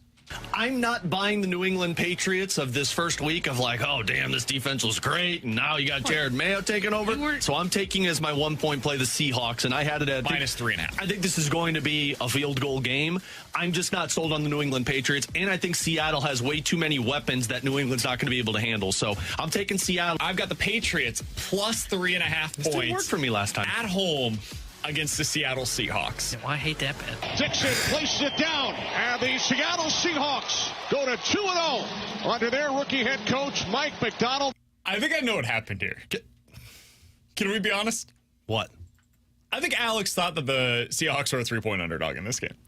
I genuinely believe that Alex went into this thinking he was getting 3 points. And he was like, oh, well, it's going to be a field goal game. I think they're going to be in it. I think they probably end up winning it. No, I know how betting works. I knew it was minus 3.5. You sounded lost. No, I knew how this works. At the beginning of that, you said plus 3.5. Yeah, I think I was looking at my Denver Broncos pick, but I had it written down, the minus 3.5. I believed they were going to win this one. And can I cook for a minute? What? I understand you just needed the field goal to win, Seattle. Like, I get it. It was football. 2nd and 1 on the 13-yard line. What the hell are you doing? But if you thought it was going to be a field goal game, why did you take a minus 3.5? Again, another fair question. Again, I understand how betting works. No, but I do. Look, the next game that I had, you're going to piss me off right now. The next game that I had, it was minus 2.5. And so when I was reading through my picks, I saw that when I said the 3-point line, I knew it was minus 3.5. I was confident that one was going to be a touchdown. It was going to be a field goal game. I get it. I misspoke on that one. I knew it was minus 3.5. I know how betting works. I'm not talking about the line. in your explanation as to why you picked the Seahawks, you said, I think this is a field goal game. Again, the line was 3.5, though. They have to win by at least 4. So if it's going to be a 3-point game, you lose. I understand that. I don't think I can explain it anymore. It's fine. You misspoke. Yeah. You thought it was going to be a touchdown game? Yeah. Okay. So Alex lost that the one. whole West to East thing, man. Yeah, well, that one did bite me. I won't disagree with you on that one. I won that one. The next one that I picked didn't go quite as well for me. My 1-point play this weekend is the Missouri Tigers. Minus 16 points. Such Howard making your 3-point play against Boston College. I think we are way overreacting to what Boston College did against a terrible Florida State team. Missouri minus 16 points against Boston College. I think they win this one by 24 or more. Missouri big at home against BC. I can't wait to grab this. Castellanos and Bond have a terrific relationship. That ball's on the ground. Castellanos gets rid of it, and wide open. Reed Harris is uncovered. That's a 67-yard touchdown. Typically, the offense is flustered by a bad snap. That time it was the defense. All right, this is unfair. That shouldn't count. Again, we shouldn't count. Big win. We shouldn't count that play. It's nonsense. Big win. Even without that play, big win. I didn't understand the line. I thought I was getting 16 points in this one. That didn't work. So I missed that 1-point play. Good teams cover, man. Mizzou, overrated. Good teams win. Great teams cover. Sorry, great teams. Yeah. All right, Alex. It wasn't all bad for you. You also thought this one was going to be a 3-point game. On this one, you were right, and you did get the W. I'm taking the Pittsburgh Steelers in this one, and I had the line at 2.5 points. I think that one is just easy. We saw how bad Kirk Cousins looked with T.J. Watt basically eating him for lunch. Imagine what Bo Nix is going to look like. Fields to the end zone. It's caught. Washington for the Steelers touchdown. And backed up on that one because Bo Nix did not look very good. Horrible, dude. He stinks. Yeah, that in his post-game press conference, they said, walk us through what happened to the interception in the end zone. He goes, I dropped back and I threw it to the other team. It was so good. We get it, Bo. Bo knows. There are 2 quarterbacks right now that I'm happy to bet against the rest of the season. One is Bo Nix. Can you guess the other? Caleb Daniel Williams. Jones. Nope, neither of those 2. Trevor Lawrence. Nope. Bryce Young. Those 2 quarterbacks, if they're on the other side of things, I feel pretty confident. There's a lot of bad quarterbacks. We could have kept going. I'll bet against Caleb Williams, too, for the rest of the season. So those are the 3 picks that Alex had and that I had. Alex and I both finished the week with 2 points. T-Bone did not pick any of the same games as the 2 of us, Alex. He did start with an NFL game, and we tried to warn him. The love is lost in Green Bay. They have Malik Willis at quarterback, and it's only a 2.5-point spread for the Indianapolis Colts. Give me the Colts as my 3-point play. The Packers offense is going to do nothing in this game. 2.5 points, that's it? Oh, I will take that every single day of the week. The Colts are my 3-point play this week. That's a trap. Oh, dude, that's what I thought as well. That is a trap. I wrote that down and I said, stay the hell away from this. The Packers are going to run the ball 50 times in this game. One last prayer. Richardson will go as far as his arm can take him. It is tipped up there and intercepted. Intercepted by Evan Williams to finish this game. It's one of 3 interceptions on the day for Anthony Richardson. Green Bay, I said in there that the Packers were going to run the ball 50 times in this game. They ran it 53 times for 261 yards. T-Bone, we tried to tell you that it was a trap. You didn't listen to us. Yeah, no, I felt pretty confident that even if they ran the ball, they wouldn't be able to beat Anthony Richardson. Turns out that YOLO offense can make you lose to anybody. I think Anthony Richardson just looked really good that first week, and Houston didn't understand what the YOLO offense was. All right. Wasn't great. His 2-point play, much like for Alex and for myself, went much better for him. Spell it with me. It's just a 4-letter word. Jets. Jets. Jets. Jets. They're going on the road, and they're going to beat the Titans. The Jets are going to cover the 3.5-point spread. They're my 2-point play this week. Allen puts it to the outside. He's gone. Touchdown, Jets. Dude, you got lucky. Yeah. Whoa, you were so confident, and that was a 4th-quarter touchdown making things comfortable for you. Dude, the Titans looked like the better team for the majority of the day. Good thing Levis stinks. Well, he's terrible. Yeah, if Levis can just stop throwing those picks. True or false? The Titans have a top 5 defense in the NFL right now. Oh, true. I'd say true. Their defense really rocks, good. man. And that interior defensive line is amazing. They they got it right with that defensive tackle they took out of Texas. He's a weirdo off the field, but on the field, a really good player. They've got some dudes on that side of the ball. They just don't have a quarterback right two now. weirdos on that team. Will Levis with his mayonnaise. He's got some issues as well. All right, T-Bone gets 2 points for that one. We've all got 2 points so far. T-Bone has 1 pick remaining. Let's see how this one went for him on the college side of things. Do you guys hear what's rolling into Lexington, Kentucky this weekend? It's the Bulldogs. Uga's coming to town, and he is not holding back. Kentucky got killed last week, guys. Murdered by South Carolina at home. Yeah, Georgia's going to kick the crap out of Kentucky. Give me the Bulldogs minus 22 on the road at Kentucky. Robinson from 3 yards away. It looked like he was going to be stopped in the backfield. There were a couple Kentucky defenders that had won. Just a terrific run and a great drive by Georgia. Good thing they had that drive because they didn't have a whole lot else. 13-12, win on the road at Kentucky. I was rooting like hell for Kentucky. They don't have a quarterback. Their quarterback stinks. But otherwise, man, Georgia did not look good this weekend, T-Bone. Yeah, I was not impressed with Georgia. I think they'll be fine. They seem to always struggle in their opener in the SEC, which I clearly did not make note of. But I'm just glad I didn't do what I originally thought of doing when I made that pick. I thought about doing like the Bulldog bark, and that would have been even worse to add on top. Both were bad. Yeah. Either one would have been bad. So we all finished with 2 points this week. We all go 1 for 3. T-Bone and I have 8 points. Alex has 5 points. 1 for 3 on the week for Alex. You got the 3-point play last week as well. We're right in line with how the majority of NFL bettors are doing so far on the season. It's not gone particularly well. Take some unders. That's a good way to win right now. Take some underdogs. That's another good way to win right now. How do you guys feel about your performance from this past weekend? Not good. And not great. I need to just, for the first 2 weeks, I need to go strictly underdogs. Just go with the points. Watching the games over the weekend, I do better with less information. Yeah.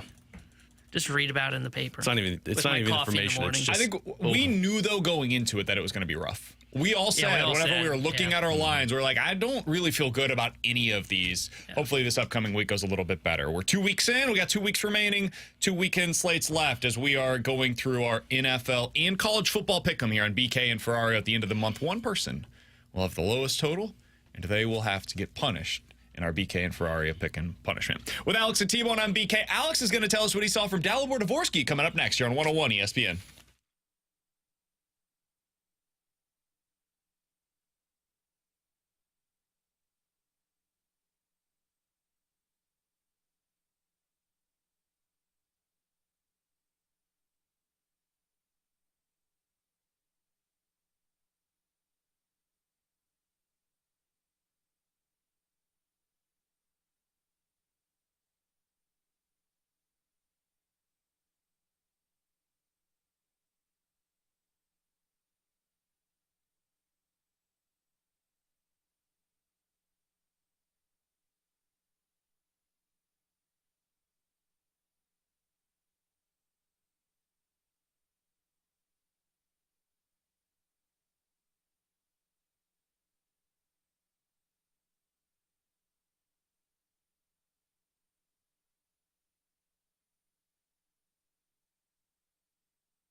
Taylor Hendrickson here with a Sports Center update driven by Johnny Londoff Chevrolet and Johnny Londoff Autoplex. Cardinals back in action tonight as they start a series with the Pittsburgh Pirates. 6:45 will be first pitch. Andre Palante gets to start for St. Louis. Paul Skeens will be on the mound for the Pittsburgh Pirates. And tonight here on 101 ESPN, we've got Monday Night Football for you as the Philadelphia Eagles take on the Atlanta Falcons, and we'll have pregame coverage starting at 6:30. The Sports Center update is driven by Johnny Londoff Chevrolet and Johnny Londoff Autoplex. See them at londoff.com. Chevy, together we drive. Are you kidding me?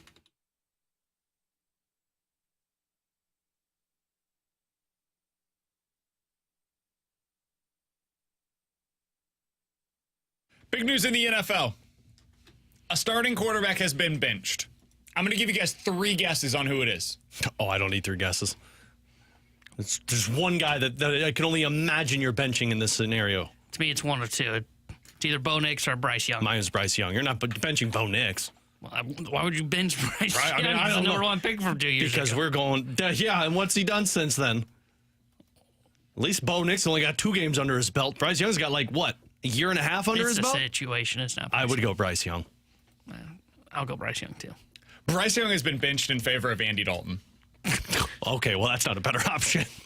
The Red Rifle's back.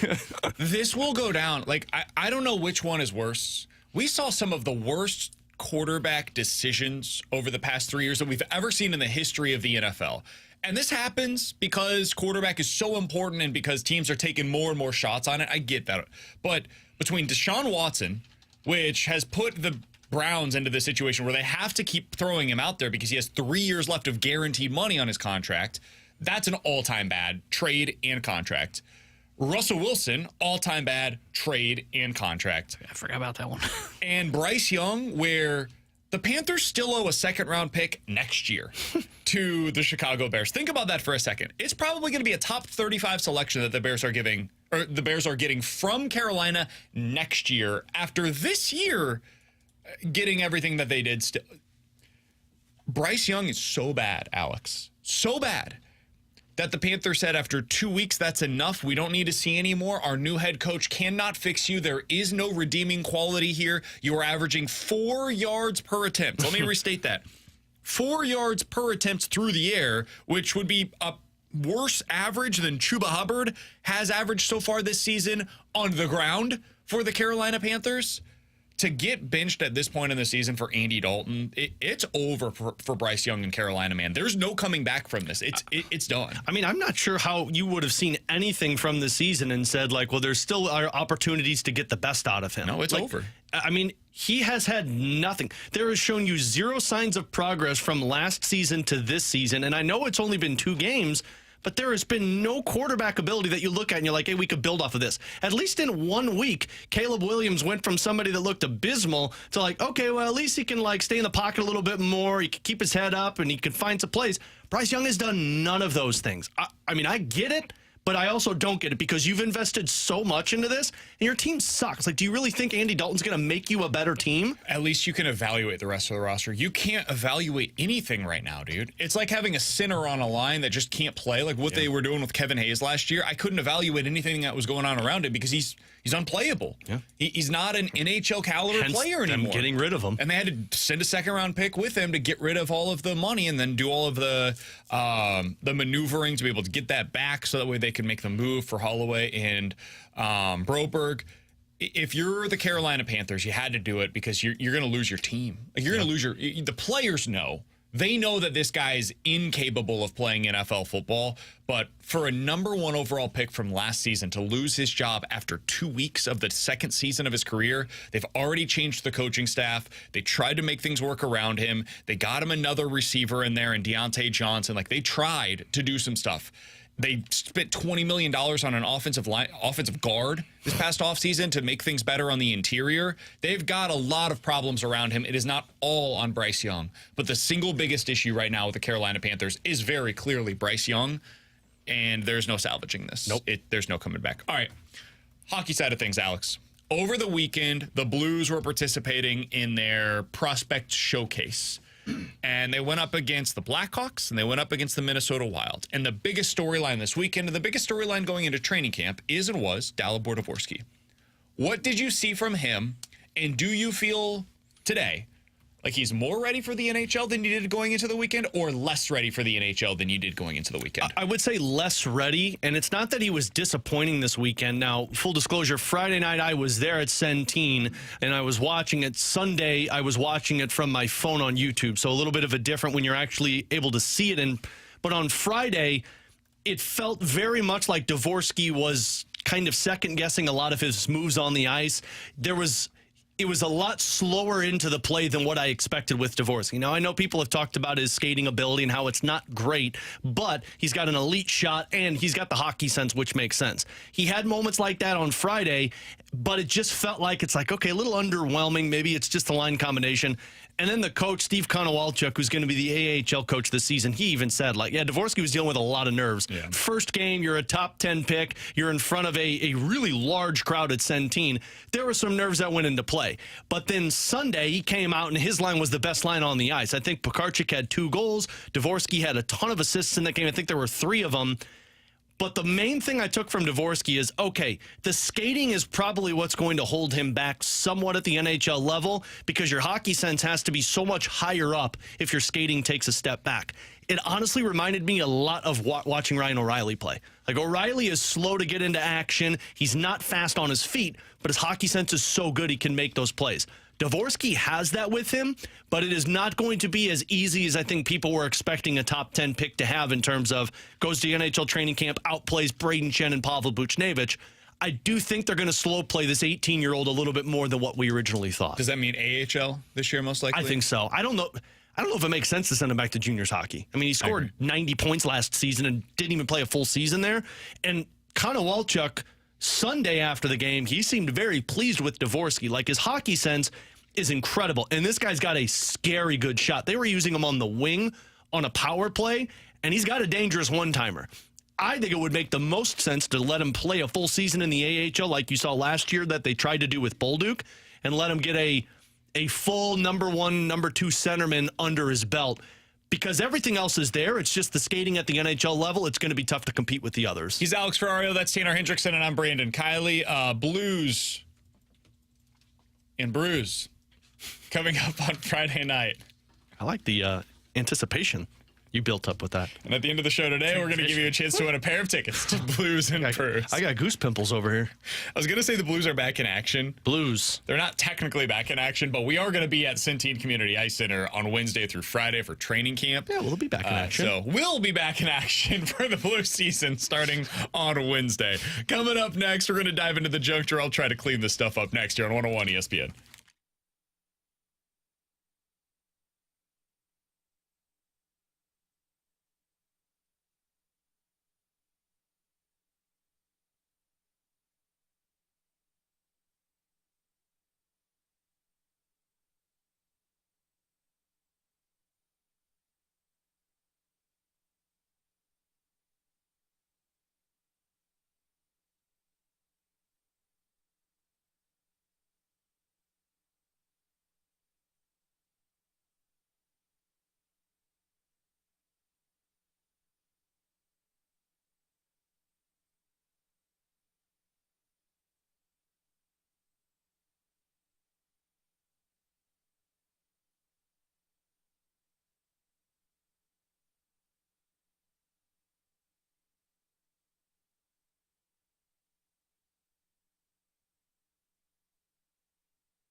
I don't want to get political, but I'm annoyed by the Missouri Tigers being good again. This is going to be a new thing. Every week, junk drawer. I don't want to get political, but I don't understand why ice cream melts so fast. Have you guys looked at the prices to go watch the Missouri Tigers play in person this year?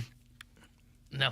Well, no price should be too steep for you. So, not kind, sir.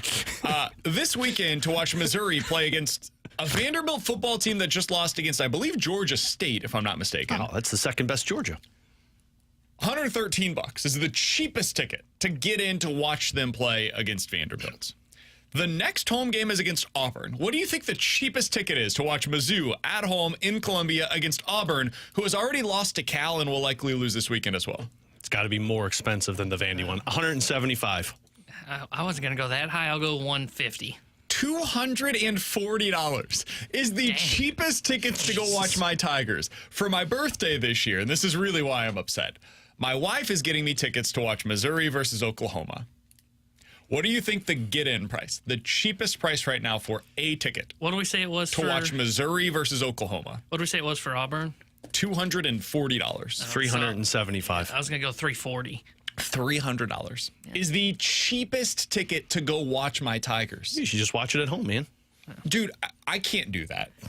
Like, I can't in good faith have my wife buy me those tickets, right? Are you asking me? Like, I'm not going to give you an answer. It's your birthday gift. She deferred me her birthday gift for me because it's on my birthday. It's November 9th, so it's Mizzou versus Oklahoma in Columbia. We're going to make a weekend out of it. Good luck topping that for her birthday. Oh, yeah, exactly. Like, how am I supposed to accept that? Buying her a trip somewhere. Yeah. Do you guys have like a budget that you set aside for birthdays? Or is it just kind of like whatever you come up with? No. Yeah, I mean, like, I can't do that, right? I would do it, but I don't know how you top so it. we're hoping to get a hotel that night as well, so we can stay in Columbia for that. Oh yeah, that's it's gonna be $1,000 to go to the Mizzou game versus Oklahoma. Wait, what birthday is this for you? I'm like 32. Like it's not. Yeah, they don't matter beyond 30. Yeah, sorry. I feel like I've got to say, hey, Kara, like we'll wait until week of and then see where the tickets are at. Right? That's what we got to do. In worst case scenario, you celebrate your birthday at a bar and watch the game. Yeah, I think or that's just celebrate it at home, man. It's the easiest way to do it. I remember when I could go to Mizzou games for like $20. Well, they sucked back then. Which one do you want, man? Pick a side. Yeah. T-Bone's going to the Cardinals game tonight for like $4 to sit behind home plate and watch Paul Skeens play against I'm excited to see Paul Skeens. After that, like, there's a lot of downsides to your team being good. Yeah, dude, it's insane. Like, I've looked at like NFL tickets just to like, I want to go to an NFL game, not even to see the Rams. And like the closest teams around us are what? Kansas City, Chicago, Tennessee, and probably Indianapolis. Yep. I ain't going to no NFL game this year, guys. Let me tell you. Those tickets are insane. It's like nosebleeds. I looked at when the Rams played the Chiefs a couple of years ago. It's like, oh, I'll get nosebleeds. Don't be bad. It's like $200 for nosebleeds. The next game for the Chiefs, the cheapest ticket to get in is $230. That's insane. Chiefs at Raiders. My buddy who lives in Las Vegas asked me if I wanted to go to a Raiders game for the Chiefs, the Raiders-Chiefs game in Vegas this year. I was like, oh, absolutely. I would love to go to the Raiders game. I assumed he had like some kind of ticket connection. He's like, okay, cool. They're $400 a piece. Like, excuse me? Like, no, dude. I thought you were giving me that ticket for free. Do that. We're out. He said, well, that's a pretty big discount. The cheapest ticket right now, Chiefs versus Raiders on the secondary market, is $550. Wow. Jeez. How the hell does anybody afford that, dude? For one ticket? Imagine if you're going with a family of 4. Oh, yeah. Paying $2,000 to go watch your favorite team play? That's really why we don't go to sporting events anymore, because it costs you so much money. Yeah. I mean, now compare that to let's go to a Cardinals game tonight. Yeah, I was shocked because I thought tonight would be a game where it would be tough to get in because Skeens is pitching. And then I get on my app and I look and it says tickets as low as $1. And I was like, oh, man, how close can I get? I'm not kidding. I'm just behind the green seats, like 4 or 5 rows up. $22 to watch Paul Skeens tear apart. I could get my family into the game tonight for $5. Nice, yeah. That's incredible. Somebody said on the text line, should have skipped out on inviting 100 people to a 1-year-old's birthday. Maybe then you would have the money to be able to spend on your birthday. Wow, now that's a callback. Now that's a dedicated. That's a hardcore fan. I totally forgot about that. That's a good point. Guess what? I had zero control of either of those. Or that's what you use. Another idea, if you didn't complain about that many people, maybe they would donate some money to your birthday. Yeah, that's true. Maybe you can start a GoFundMe for your birthday to go. Well, they did a GoFundMe for Luca, which not a literal GoFundMe, but they they gave some money to Luke. I can't really use his money, though. You should use that. Should I use his college fund for... Just tell him when he gets older. Be like, hey, you paid our college, Luke. Yeah. Just tell him when you get older, you paid for Daddy's 32nd birthday party. That a boy. I'm sure he wouldn't mind. No. Yeah. No. I bet if you said, "Hey, high five, Luke," or just thanks, man, and he'd probably do. Yeah. Just never tell him. Moral of the story: I'm glad Mizzou's good. I wish they weren't quite this good. Stop getting political in the junk drawer, man. Coming up next, Week 2 superlatives in the NFL. What was the team that surprised you the most in a good way, and who disappointed you the most over the weekend? We'll talk about it next here on 101 ESPN.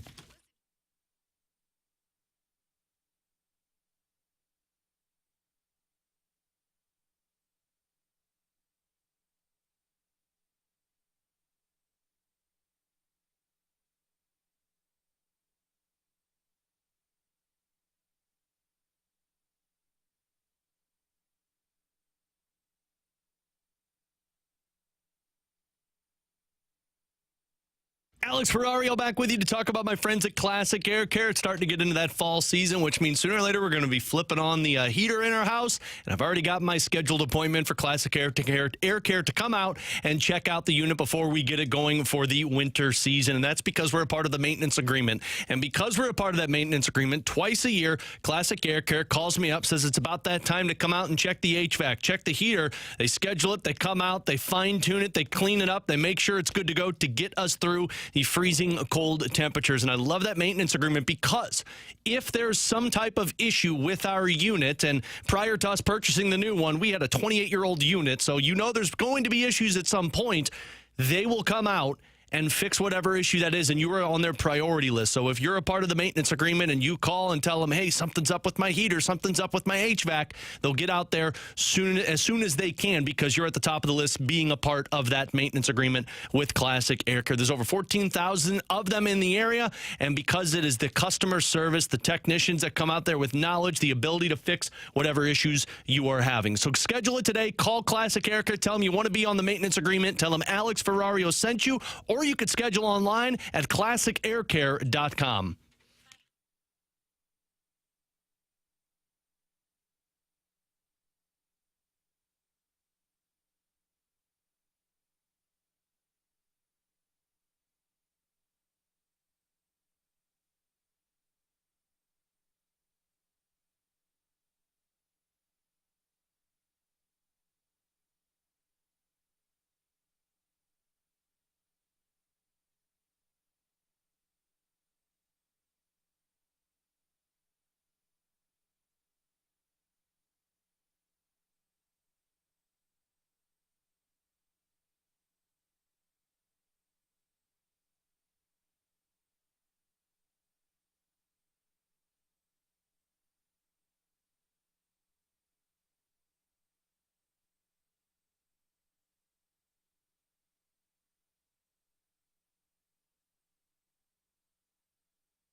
With Alex and T-Bone, I'm BK. Let's get into some Week 2 superlatives in the NFL. Alex, let's start out with this. Let's go good, go positive to start things off.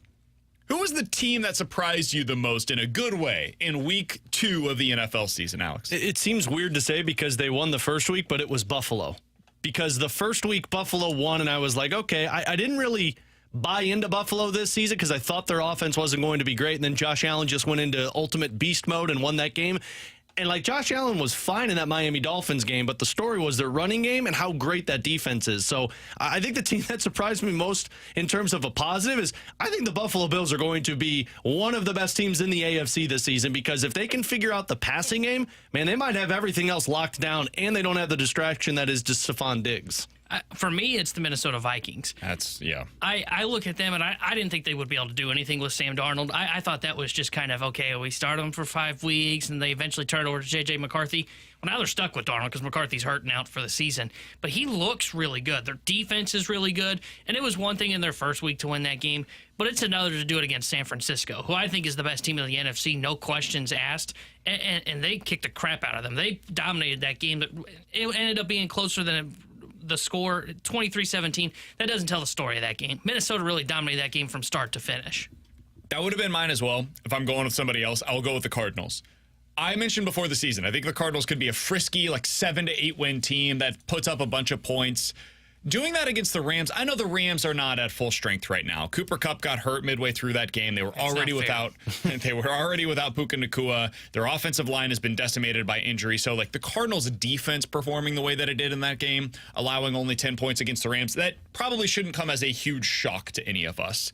Their offense putting up 41 against a Rams defense that looked okay against the Lions for the most part in the first week of the season up until you got to overtime, and then boom, it's just Lions were a freight train going at them. I was really impressed by what the Cardinals did offensively in that game. Marvin Harrison Jr., everybody was getting their jokes off about how slow he was in that first week by the miles per hour GPS tracking. He looked amazing in this one against the Rams, and James Conner looks like he's had the fountain of youth or something. He was running over everybody in that game. That's not going to last 17 weeks, but early in the season, Cardinals one of the more intriguing and fun teams to watch in the NFL. We've got a really fun game this weekend against the Lions coming up. We'll talk about that as we go along this week. Alex, the team that disappointed you the most was who? You just mentioned them, the Lions. That was a bad loss. I mean, Jared Goff, he threw for 300 yards, but you still threw 2 interceptions.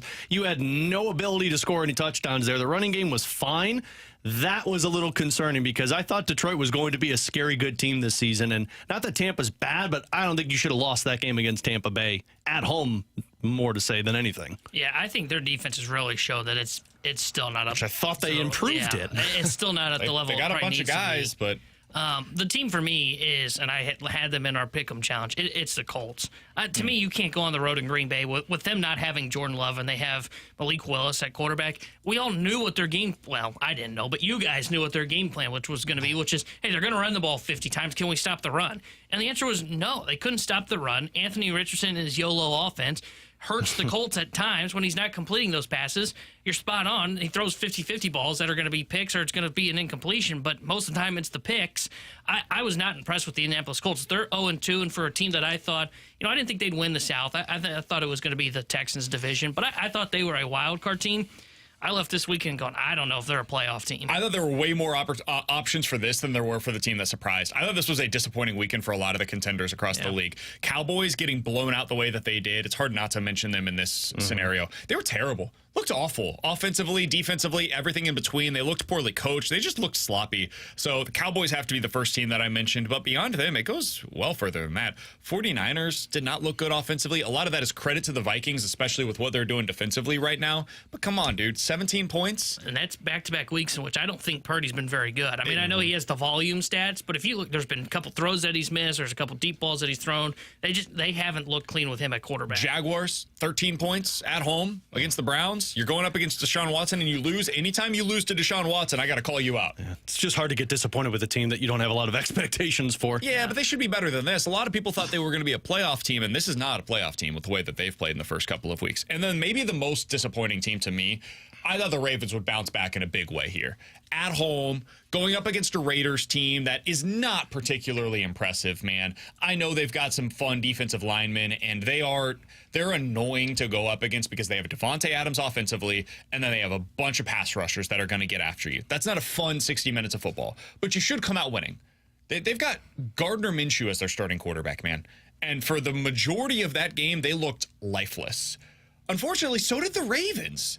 So I don't know what's going on there. It doesn't make a lot of sense to me. They need to get up off the ropes. They, over their next few weeks, have the Cowboys, Bills, and Bengals. Those are 3 very losable games, and they could start the season 0-5, and then it's just over before it ever really began for them. So to me, the biggest disappointment this weekend was the Baltimore Ravens, given what is up ahead for them. Next thing up.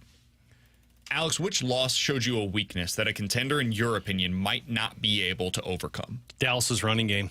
I mean, there is no versatility with Dallas's offense. And last year it wasn't great, but at least they had the threat of Tony Pollard potentially going off. But this game against the Saints, you had nothing. They ran the ball 7 times with Dowdle. They ran it 6 times with Elliott. Dak Prescott ran more than 3 other people who had options. It's either throw to CeeDee Lamb, or you're going to have to scramble and hope something happens. And the problem was the Saints knew what that game plan was, and they were waiting for the ball to get thrown to CeeDee Lamb. So unless Dallas figures out other options other than CeeDee Lamb, that team is going to go through it offensively. Yeah, and the reason I didn't mention the Ravens as a disappointing team is because, to me, they fell into this category. I don't think they can overcome their offensive line. They have 3 new starters in there. They can't protect Lamar Jackson. And if you can't protect Lamar, I mean, you're seeing it. He's clearly rushed in the pocket. They don't have a running game when you don't have an offensive line, and that's the whole reason they brought in Derrick Henry to play to their identity. I don't think they can be a playoff team if they can't fix the offensive line problem. So for me, they were the contender. I know they're 0-2, but I think they're viewed as a contender. This is the one for me they just can't overcome. They can't overcome their offensive line problems. Yeah. Is it fair to consider the Colts a contender? Maybe this is like a contender by my own creation. I think some people thought that maybe playoff team this year. I certainly was among those. Their run defense is it's an abomination, dude. This is as bad as any individual unit, what they do against one aspect of the game. The worst in the league right now is the Colts against the run. They've given up almost 500 yards on the ground through the first 2 weeks of the season. You saw last night. It's not as if the Texans have this unbelievable running game. They got shut down for the most part against the Bears. But against the Colts, they looked like they were the second coming of the early 2000s Ravens with the ball or with the ground game, or what Sean Alexander was doing in the mid 2000s when he was on the cover of Madden. That's not something that you're going to be able to overcome if you're the Colts. They are definitely not a playoff team like I suggested early on this season. I was wrong. Alex, last thing here as we go through some NFL Week 2 superlatives. Which win showed you something from a team that leaves you wondering, maybe they're a little better than I gave them credit for, and I need to keep my eye on this because if I was wrong about that, this team's actually going to be a contender in a way that I wasn't expecting. Mine's the Cardinals offense. I doubted it because I don't like Kyler Murray, and in back-to-back weeks, Kyler Murray has just basically proved me wrong. I mean, you score 89 points in 2 weeks. Now, I know the Rams' defense is abysmal. Sorry, T-Bone. But you put 28 up against the Buffalo Bills, which I think is a really good defense. And then this past week, I mean, Kyler throwing three touchdowns. Marvin Harrison Jr. erupted. But the running game has been good, too, with James Conner. If they stay healthy, which I think is going to be the biggest thing, I might be having to keep a closer eye on the Arizona Cardinals offense. Yeah, they were one that I considered. The one for me is the Saints. I thought the Saints were like a 6-win team at best. I still think they are. I still wonder if they are, but I can't deny what they've done the first 2 weeks. And look, I get one of those games was against the Panthers. Well, they just came out and kicked the crap out of the Cowboys, so I think it's a very good defense. So I can't help but wonder if they are better than what I'm expecting and if they're going to be a team that can contend for a playoff spot. I still am skeptical. I mean, in the NFC South, they could do it. I still think Atlanta's going to be fine. But the Saints are the one for me that I look at and go, I can't deny what they've done offensively. Kamara looks awesome so far this year. Carr's hitting the deep ball. It looks like an explosive offense. And if that's the case, they're going to be better than I gave them credit for. We ready to give the Bucs some credit? We ready to talk about them as a real contender? I think the answer for a lot of people today is still no. A lot of people are probably going to look at them and be like, yeah, we saw this last year. They went to the playoffs. They were like a 9-10 win team. They get there, and nobody really views them as a legitimate contender. What they did yesterday was really impressive to me against the Lions. if you look at the box score numbers, you look at the yards, Jared Goff threw for more than 300. You look at the rushing yards, they averaged more than 4 yards a carry, ran for $140 on the ground. Those are going to jump out at you. It's not as if they like held them to these really, really low numbers. But what they did is they held them to 16 points offensively. And ultimately, that's the goal, is to keep them out of the end zone and to make them work for it. And that's exactly what the Buccaneers defense did. And they've done that now in back-to-back weeks. The only way that the Commanders were able to get anything going offensively against the Buccaneers was with Jaden Daniels on the ground with his legs. Otherwise, they had nothing going for them offensively. If the Buccaneers defense is back to what it was a couple of years ago, and for all of their faults, man, Todd Bowles has a really good has a really good defense that he typically coordinates. The Bucs could be more of a contender than what I gave them credit for, especially in a season when all of the quarterbacks look super mediocre thus far. They're a team worth monitoring. And you look at the NFC right now, there's not a whole lot of them that are like jumping off the page as real serious contenders. So Buccaneers defense, what they've been able to do thus far is one that I've got my eye on for sure. With Alex Ferrario and Tanner Hendrickson, I'm Brandon Kiley. NFL action tonight right here on 101 ESPN. It's the Eagles versus the Falcons. Pre-game coverage for that one starting tonight at 6:30. The Fast Lane, by the way, going to be having their big military appreciation broadcast coming up on Wednesday as well. So be sure to stay tuned for that. That's Wednesday afternoon here on 101 ESPN. Coming up next, 314-399-9646 is the Air Comfort Service text line. You guys give us a scenario. We'll tell you if we are in or out here on BK and Ferrario.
314-399-9646 is the Air Comfort Service text line to get involved in this show. It is time for in or out. You guys give us a scenario. We will tell you if we are in or out here on BK and Ferrario. All right, boys.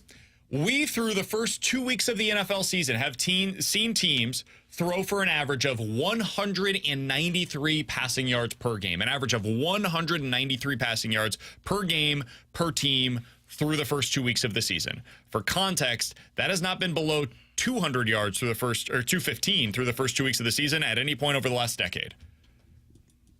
In or out, we are in for the worst passing yardage season that we have seen in the 21st century. Boy, that's tough to say in on something like that because that's a huge criteria there.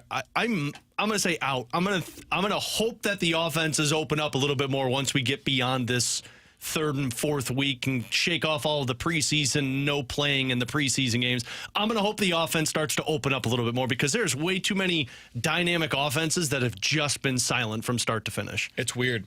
It's really weird, man. I can't remember a trend quite like this where you're seeing this many offenses just completely plummet. I mean, you look at, I mentioned this to you guys before the show today. There's like 40 fewer passing touchdowns in the NFL at this point in the season compared to this point 2 years ago. The injuries don't help, too. You've seen a lot of guys out. But it's beyond that. There's always injuries, right? Like, I don't think the quarterback play is that much worse today than it was 2 years ago. You look at the quarterbacks that were around 2 years ago, it's basically the same dudes for the most part, and then you add in some young guys. I think a lot of it's defenses. I can't really explain all of it. I'm in on this. I think we're in for a truly historic level of ineptitude from a passing game perspective. And I will be very curious to see what that means in terms of the trends around the league, who ends up being the best teams because of that. Does it put limitations on quarterbacks? I don't know. It's going to be really interesting to follow this year. My fantasy team's in trouble if that is the case. I will say out, though, still. I think what we're seeing is the complexity of these defenses. I mean, I don't remember who it was I saw break it down, but they did a great job describing how Caleb Williams was getting confused in coverage. And I expect that from a rookie quarterback. But I think you're seeing these defenses become so complex that they are confusing a bunch of quarterbacks. But I think as the season goes along, quarterbacks start to adjust. They kind of shake off some of the rust from not playing in the preseason. I do think that plays a part of this, especially in the first 4 weeks. I'll say out because I do think you're going to eventually see the offenses kind of catch up. Alex, what do you got for us? Guys, in or out? The Miami Dolphins will have a winning record by the time Tua returns. Out. They stink. I have no faith in Skylar Thompson, and then we'll see how Huntley looks, but to me it feels like an odd scheme fit because he's a guy that I think was like a running quarterback. You know, when I think of him and the Baltimore Ravens, I think perfect scheme fit. He can kind of run like Lamar. Tua doesn't run. Be curious to see how that goes with Tyreek Hill and Jalen Waddle, two guys that you need to get the ball to, and a quarterback that doesn't do it particularly well. They also have some difficult defenses coming up. Seattle is a decent defense, and Mike McDonald, who's their new head coach, does a really good job of scheming things. I don't think that's going to be a great matchup for them. And then they've got Tennessee. Say what you will about their offense, it stinks. Their quarterback's not good. That defense is really good right now. And then they go on the road at New England, who, for all of their faults offensively, kind of like Tennessee, they're a mirror image of one another. They're going to play smash mouth. They're going to make it difficult on you. I think there's a real chance that the Dolphins are 1-4 heading into their bye week. They do not get a win in any of these next 3 games. I don't think they have any chance of being above 500. Where's their next win? Is it the Colts? Potentially. Yeah. Because at least you go up against a bad run defense. I mean, they could beat the Titans. They could beat the Patriots. They could beat the Seahawks, but I'm not going to be picking them in any of those games individually. Yeah. Guys, in or out, we will see 2 playoff teams from the NFC South. Out. Yeah, I'm going to say I think out. we get 1, and I think it ends up being the Tampa Bay Buccaneers. Oh. Yeah, I'm out as well. I'm not buying anything into the Falcons. I also don't believe in the Saints. I think it's the Bucs, and that's it. Yeah, and then obviously the Panthers. Red Rockets coming back, though, so. I'm going to say in. I think you're going to see Tampa and Atlanta get in. I think Atlanta's bouncing back tonight. I think they're beating the Philadelphia Eagles. And the reason I also think this is I thought there were 2 playoff teams out of the NFC West. I don't think there are. Really? And I understand that the NFC West, like Arizona's playing well, Seattle's playing well, LA Rams aren't playing well. I don't think the Rams are a playoff team, and I still don't think Arizona and Seattle are. So I think you just kind of flip that, and the NFC South gets 2. But you don't think any of those teams are better than any of the other teams in the NFC South? I think they're close with them, but I would give the edge to like Tampa Bay and Atlanta over Arizona and Seattle for me. And again, it's super early, and I understand what I'm saying about the Falcons after their Week 1 performance. I think they're going to ultimately end up being fine. To revisit my passing numbers issue, here's the passing touchdowns through the first 2 weeks over the last 5 seasons. 2019, starting there and going to where we are today. 105, 110, 110, 105 passing touchdowns through the first 2 weeks. Last year, 86. This year, through the first 2 weeks of the season, 66 passing touchdowns. That's not just a drop. That is almost in half from where we were as recently as 2 years ago. It's significant. It's a real decline. It's something worth monitoring. It's the single biggest storyline in the NFL so far this year. All right, 314-399-9646 is the Air Comfort Service text line for in or out. Guys, in or out, Tennessee will beat Oklahoma by at least 2 touchdowns this weekend. I like this Tennessee team, man. They've got a good quarterback. I will say this, though. What we've seen from them so far is classic Josh Heupel. Good quarterback, inferior opponent, run up the score like crazy, and then you go up against a legitimate opponent that has some good defenders, and suddenly the offense looks a lot different. I think they win this weekend. 2 touchdowns is a lot. Yeah, that's where I was going to go. I would say out because 2 touchdowns is a lot. When you got a 2 ranked opponents and you're going on the road if you're Tennessee, that one's not going to be as easy as you think. So I'll say out. I'm going to say in. I don't think Oklahoma's very good. They barely beat Tulane, and then they've really struggled at home against Temple. Temple, for crying out loud. This Tennessee offense is legit. They've got a quarterback. I don't think it'll be like a 28-point blowout. I think they'll win by 2 scores. I think they'll win by 17. I like it. 314-399-9646 is the Air Comfort Service text line for in or out. Guys, in or out, Mizzou will host College Game Day at some point this season. The time when they probably would is like that Oklahoma game on November 9th. I think that's part of why tickets are just astronomical. Do you have to be in the top 10 to host at that point, though? So other games that weekend. Oh, man. Yeah. No. Oh, boy. I think that's a pretty good football weekend, if I remember correctly. It's a very good weekend. Georgia versus Ole Miss. Oh, that'll be fun. Is that in Georgia? It's at Ole Miss. Oh, that's where they're going. Yeah, that's where they're going. All right. Out. And then out. Bama versus LSU are the other big games that weekend. Yeah, out. Yeah, those will be the 2. I think the only way is if Mizzou beats Alabama, then maybe. But they need 2 things to happen. One, they need an Ole Miss loss to come around and really ruin some momentum for them. Mm-hmm. And 2, they need Oklahoma to remain good. And I don't think Oklahoma's very good. To me, they're like a 8-win team, which is fine. And you got 5 weeks for them to remain good. That's not what you think of for Oklahoma. Again, I think they're losing this weekend, so that's already 1 loss. Yeah. So I'm out. Unfortunately, I don't think Missouri's going to get game day this year. The thing that would help them would have been if there was another big Ole Miss game prior to that Georgia game, because maybe then they would already host a game. There really isn't, man. Their games at home prior to then are Georgia Southern, Kentucky, Oklahoma, which isn't going to help your case because now they're going to have Oklahoma on October 26th at home against Ole Miss, and then potentially 2 weeks later they're going to come back to see you face off against Oklahoma. I don't know that that's necessarily what they want. Yeah, I think it'll probably, man, that stinks. It really sticks even more that this past week you missed out on it because that seems like it should have been it then. No, maybe you kind of need Georgia to lose multiple times. Oh, good luck. Well, they've got at Alabama next week. That's a win. Kentucky and they've got at Texas on October 19th. If Kentucky just would have did their job halfway there. If Georgia loses multiple times and Ole Miss loses a game that you're not currently expecting, maybe then you get to host. Or if Oklahoma beats Ole Miss head-to-head. Relax. Maybe you could. Man, Drink's trying his best. He's got his robot dog out there. He's trying. I mean, they may surprise us. I mean, they go to all kinds of random places. They probably should have been there this weekend, if we're being honest. Yeah. That probably should have been where they were. I agree. Yeah, that was the one. And College Game Day is in Norman this weekend. Yeah, they ain't coming. Oh, yeah. Who's Oklahoma? Oh, Tennessee. Tennessee. Yeah, it's over. That's a bummer, man. That was a fun in or out. Yeah. We talked about it. We'll see you next year. Hey, next year you guys host Bama and A&M. The team will be better next year, right? You guys got is the home and home with UMass next year, or maybe they'll go to UMass. Maybe Luther will say, you know what, it's not worth it. Did you see what UMass did this weekend, by the way? No, you think I I know was you were paying paying attention to attention. UMass freaking football? They lost 38-3 against Buffalo. You remember what Mizzou did I to did Buffalo? see that because I remember seeing that and being like, oh my god, I can't believe Mizzou's going there. They're going to kill them. Traveling to UMass to play a team that lost this weekend 38-3 against the team that Missouri blew out of the water.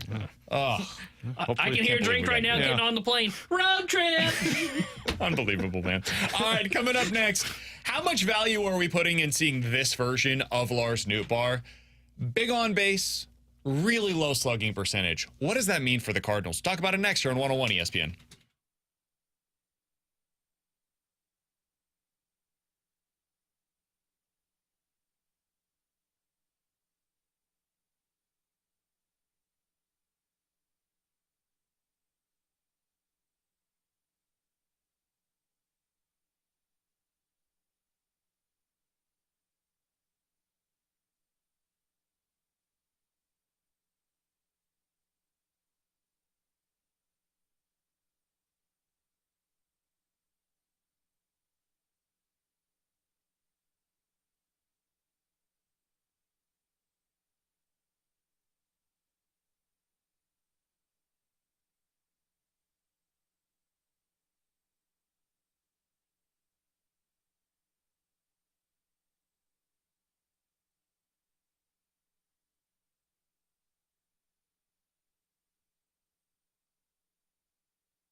Alex, the unders have been hitting at a ridiculous rate so far in the NFL this season. We were just talking about all the passing touchdowns that have gone away. They've completely depleted from the NFL. So tonight in the NFL, Eagles versus the Falcons. I like the under. Under 45.5 is what this is set at right now over on the Circa Sports app in the state of Illinois.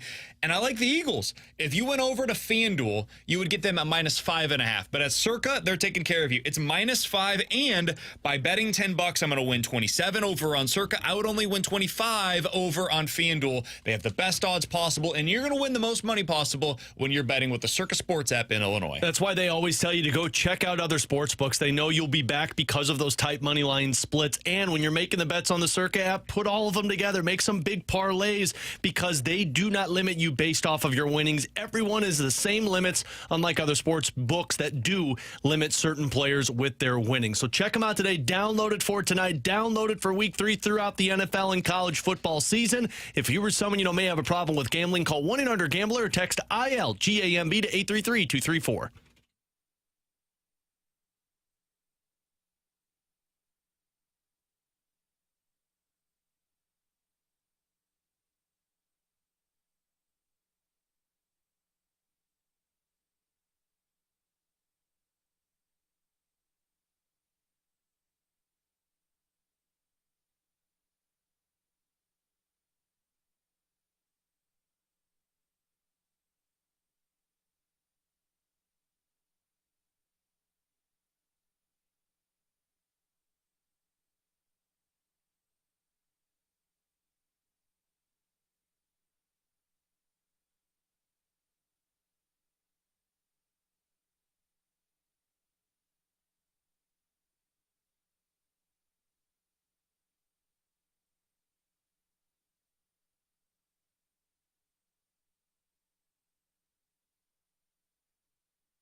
Tanner Hendrickson here at the Sports Center update brought to you by Saliga Heating and Cooling. Cardinals back in action tonight as they start a 4-game set with the Pittsburgh Pirates. 6:45 will be first pitch. Andre Palante will get the start for St. Louis. Paul Skeens will get the start for the Pittsburgh Pirates. News out of the NFL today, the Carolina Panthers are benching last year's number 1 overall pick, Bryce Young. They will start Andy Dalton in Week 3. And tonight here on 101 ESPN, we've got Monday Night Football for you as the Philadelphia Eagles take on the Atlanta Falcons. We'll have pregame coverage starting at 6:30. This portion update was brought to you by Saliga Heating and Cooling, independent American Standard heating and air conditioning dealer.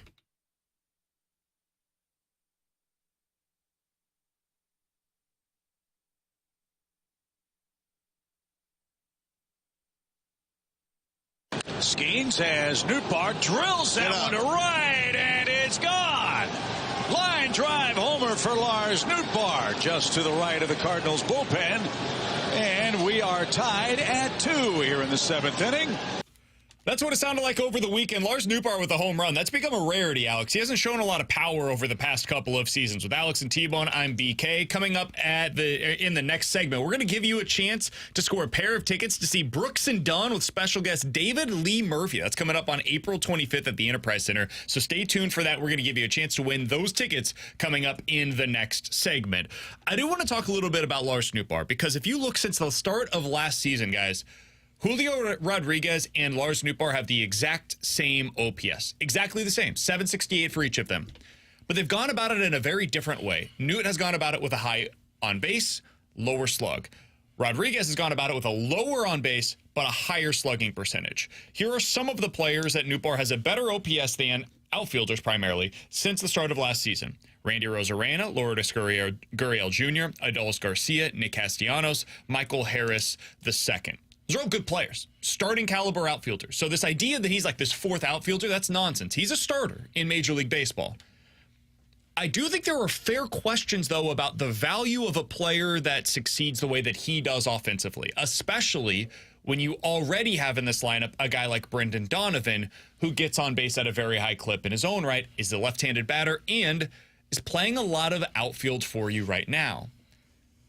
Alex, if Lars Nootbaar, who over the past 2 seasons is a .255 hitter with an on-base percentage right around .360 and is like a 15 to 20 home run guy, if that's who he's going to be for the Cardinals, what does that mean for his value for this team in the long run? I mean, I think that means his value is on the trade market, because I think if you're the Cardinals, you have this guy already. We've already heard them talk about how they have too many left-handed hitters and they need to get a little bit more righties in there. They've got a lot of guys in the outfield that they've tried to kind of weave through and figure out who's out there. And I think when you've got 2 players that are identical in terms of Brendan Donovan and Lars Nootbaar, it seems that you would want to just pick one and maybe use the other to try and fill the other holes that you have on your roster. Now, all of this is dependent on, do you have a second baseman for next season? Is that Thomas Ajayci? Is that Nolan Gorman? Because Brendan Donovan's luxury is that he is a super utility player, but it just kind of seems the biggest reason the Cardinals offense has just been so weak in the runners in scoring position and offensively is because you have a ton of the same guys on your roster. You've got a lot of guys who can get on base but do not provide any slug. It might make sense for this team to try and move a piece that is a high on base, low slug guy to go find somebody who could provide that slug for your roster. I think you can still make it work with him here, but I think there are 2 things that need to change. One, he has to become a platoon bat. To me, he's not good enough for what we're talking about against left-handers, to where you don't at least have somebody there that you can look at and say, okay, do we have a better option? The other one for me is, and I don't know if Ollie would get back to doing this, he did this early on when Nootbaar was here and Donovan was here, is the 1-2 combo has to be Donnie and Nootbaar at the top of the order. Because if you're going to have these on-base guys, they can't be hitting 5th in your order. And I know that they did that somewhat this year. Like, I think they had Donovan there for a while hitting in the 5 spot. Was because their lineup just hasn't been good enough, and they needed some support down below. But if you're going to have these on-base guys, you've almost got to go back to what their whole idea was when they signed Fowler, which was we're going to have Fowler, we're going to have Carpenter, boom, we're going to have these on-base guys at the top of the order. It gets down to that middle of in the heart of the order, 3, 4, 5 are going to drive them in. They've got to get back to that. And if Ollie wants to continue to go with this left, right kind of thing, or right, left to really mix up the matchups, I don't think you can really have those guys and maximize them, because the way you maximize a Nootbaar and maximize a Donovan by getting on base is being at the top of the order, and then you've got the middle of those guys, 3, 4, 5, that should be able to drive them in. That's the reason why I would say if they're not going to hit Nootbaar and Donovan 1, 2, and they don't believe if they're not their top 2 guys because of their on base, then I think you look to trade one of them, because that's where they're going to bring in value. Hitting Nootbaar like 7th yesterday does you no good if he's only going to get on base, because now he's getting on base for who? Pedro Pajes and Michael Ciani. Yeah, that's not what the formula should be. I totally agree with that. As I look at his profile as a hitter, man, this is exactly the kind of guy that comes back to bite them when they trade him, though. Like, you look at some of the expected numbers, and I know people hate the expected numbers, and I get it, guys. I'm not telling you that in this town you need to think that he's like the best thing since sliced bread. I get it. But his expected batting average this year, based on his batted ball data, is 275. His expected slugging percentage is 475. If he gets anywhere close to those numbers next year, like just, hey, he starts to get some regression in a positive way, and the ball starts dropping for him in a way that it didn't this season, and next year he goes out and hits, 40 doubles, 20 home runs, and bats 275 on the season with a 370 on base, dude, Cardinals fans are going to be furious that the team traded him away. And all of it was right there to see this guy, if he gets the ball off the ground a little bit, he's going to be a really good hitter. He's also a very good defender, not great, but very good defender in the outfield. And he's a good base runner as well. He brings speed to the table. It's not like he clogs up the bases. I think you can win with Donovan and Nootbaar here. I really do. But I think it's going to require what T-Bone said, which is to have them as the table setters at the top of your lineup and then to build from there. And you don't have to go left, right, left, right, left, right, left, right. It is what it is. Like, he's not great against lefties. Donovan, not great against lefties. Well, you know what? If you have a bench that they think that they can build and they have started to construct, you can platoon that in the late innings if you get into a critical situation and you've got him going up against a left-handed pitcher, right? Like, bullpen arm comes in. Hey, bring in Thomas Sajacy to replace Brendan Donovan at second base. I think really what this does is you kind of have to make a choice between the on-base and the slug. What are you going with? Are you going with Nolan Gorman or are you going with Brendan Donovan? Because I'm not sure you can have both of those guys here, because that second base position is really where Donovan is going to have to play if you bring back Newt. Because Walker's going to be starting for you every day in the outfield. And Burleson's going to have a spot, whether that's at first base or DH next year. He's going to be starting for you as well.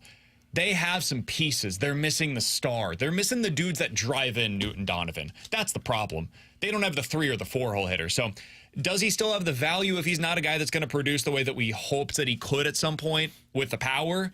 I think he does, but it's not what we thought it was. It's more in the 15 to 20 home run guy, and it's early career Brandon Nimmo. That's probably what you're going to fall in line with more than a guy that's going to hit for a bunch of power. Hey, join us on Friday evening at the Anheuser-Busch Brewery. You can get fired up for the Blues season with this outdoor street party. It's featuring live music, plus appearances from Braden Shin, Jake Neighbors, Pavel Buchnevich, Drew Bannister, and other Blues players. Tickets on sale now. Check them out at 101ESPN.com. It's all refreshed by Bud Light and by 101 ESPN. Coming up next, we're going to give you a chance to score a pair of tickets to see Brooks and Dunn with special guest David Lee Murphy, and we'll hit the rewind here on 101 ESPN.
Hey, this is your shot to score a pair of tickets to see Brooks and Dunn with special guest David Lee Murphy. That's coming up on April 25th at the Enterprise Center. Tickets to Brooks and Dunn just went on sale, and you've got a chance this week to win them on BK and Ferrario and on the Fast Lane. So stay tuned all week long for your chance to score a pair of tickets to see Brooks and Dunn. Find all the details at 101ESPN.com or text right now at 314-399-9646. That's 314-399-9646. And if you were texter number 101 with the correct answer to the following question, you are going home with a pair of tickets to see Brooks and Dunn.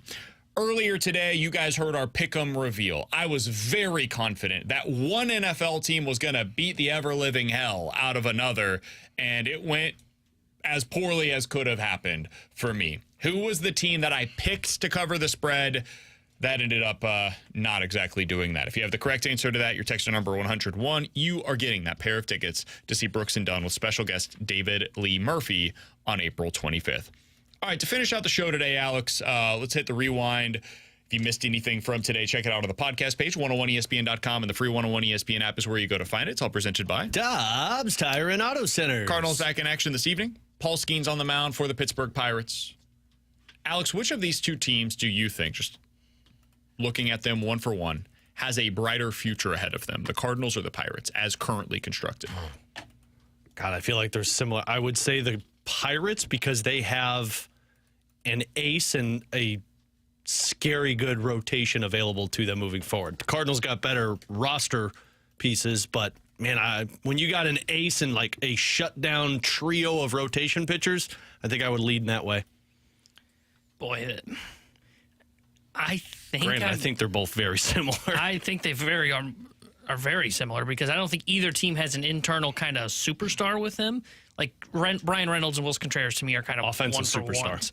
I might say Pittsburgh because they've got the pitching that's on the way. And if they were to spend just a little bit of money, which they won't do, they could easily supplement that core pitching staff. And we know how these guys are going to get hurt. But if they can quickly capitalize on that, like, would it be if I told you that they just signed one decent-sized free agent this year that helps them offensively?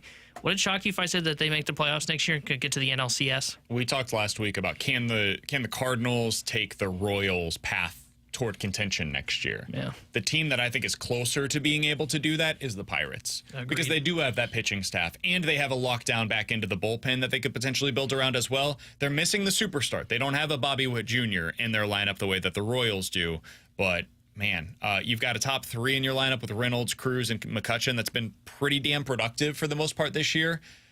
If you add a couple more pieces, some supplementary offensive players, that's a team that could take that next step. I can't believe that I'm saying this, but I think the team that has a little bit brighter of a future, if you're looking at it today and being honest with yourself, it is probably the Pittsburgh Pirates. It's a Skeens Day here in St. Louis. T-Bone's going to be down at the ballpark to be able to take that in later on this evening. For Alex Ferrario and Tanner Hendrickson, I'm Brandon Kiley. We'll talk to you guys tomorrow at 11 a.m. Fast Lane's coming up next here on 101 ESPN.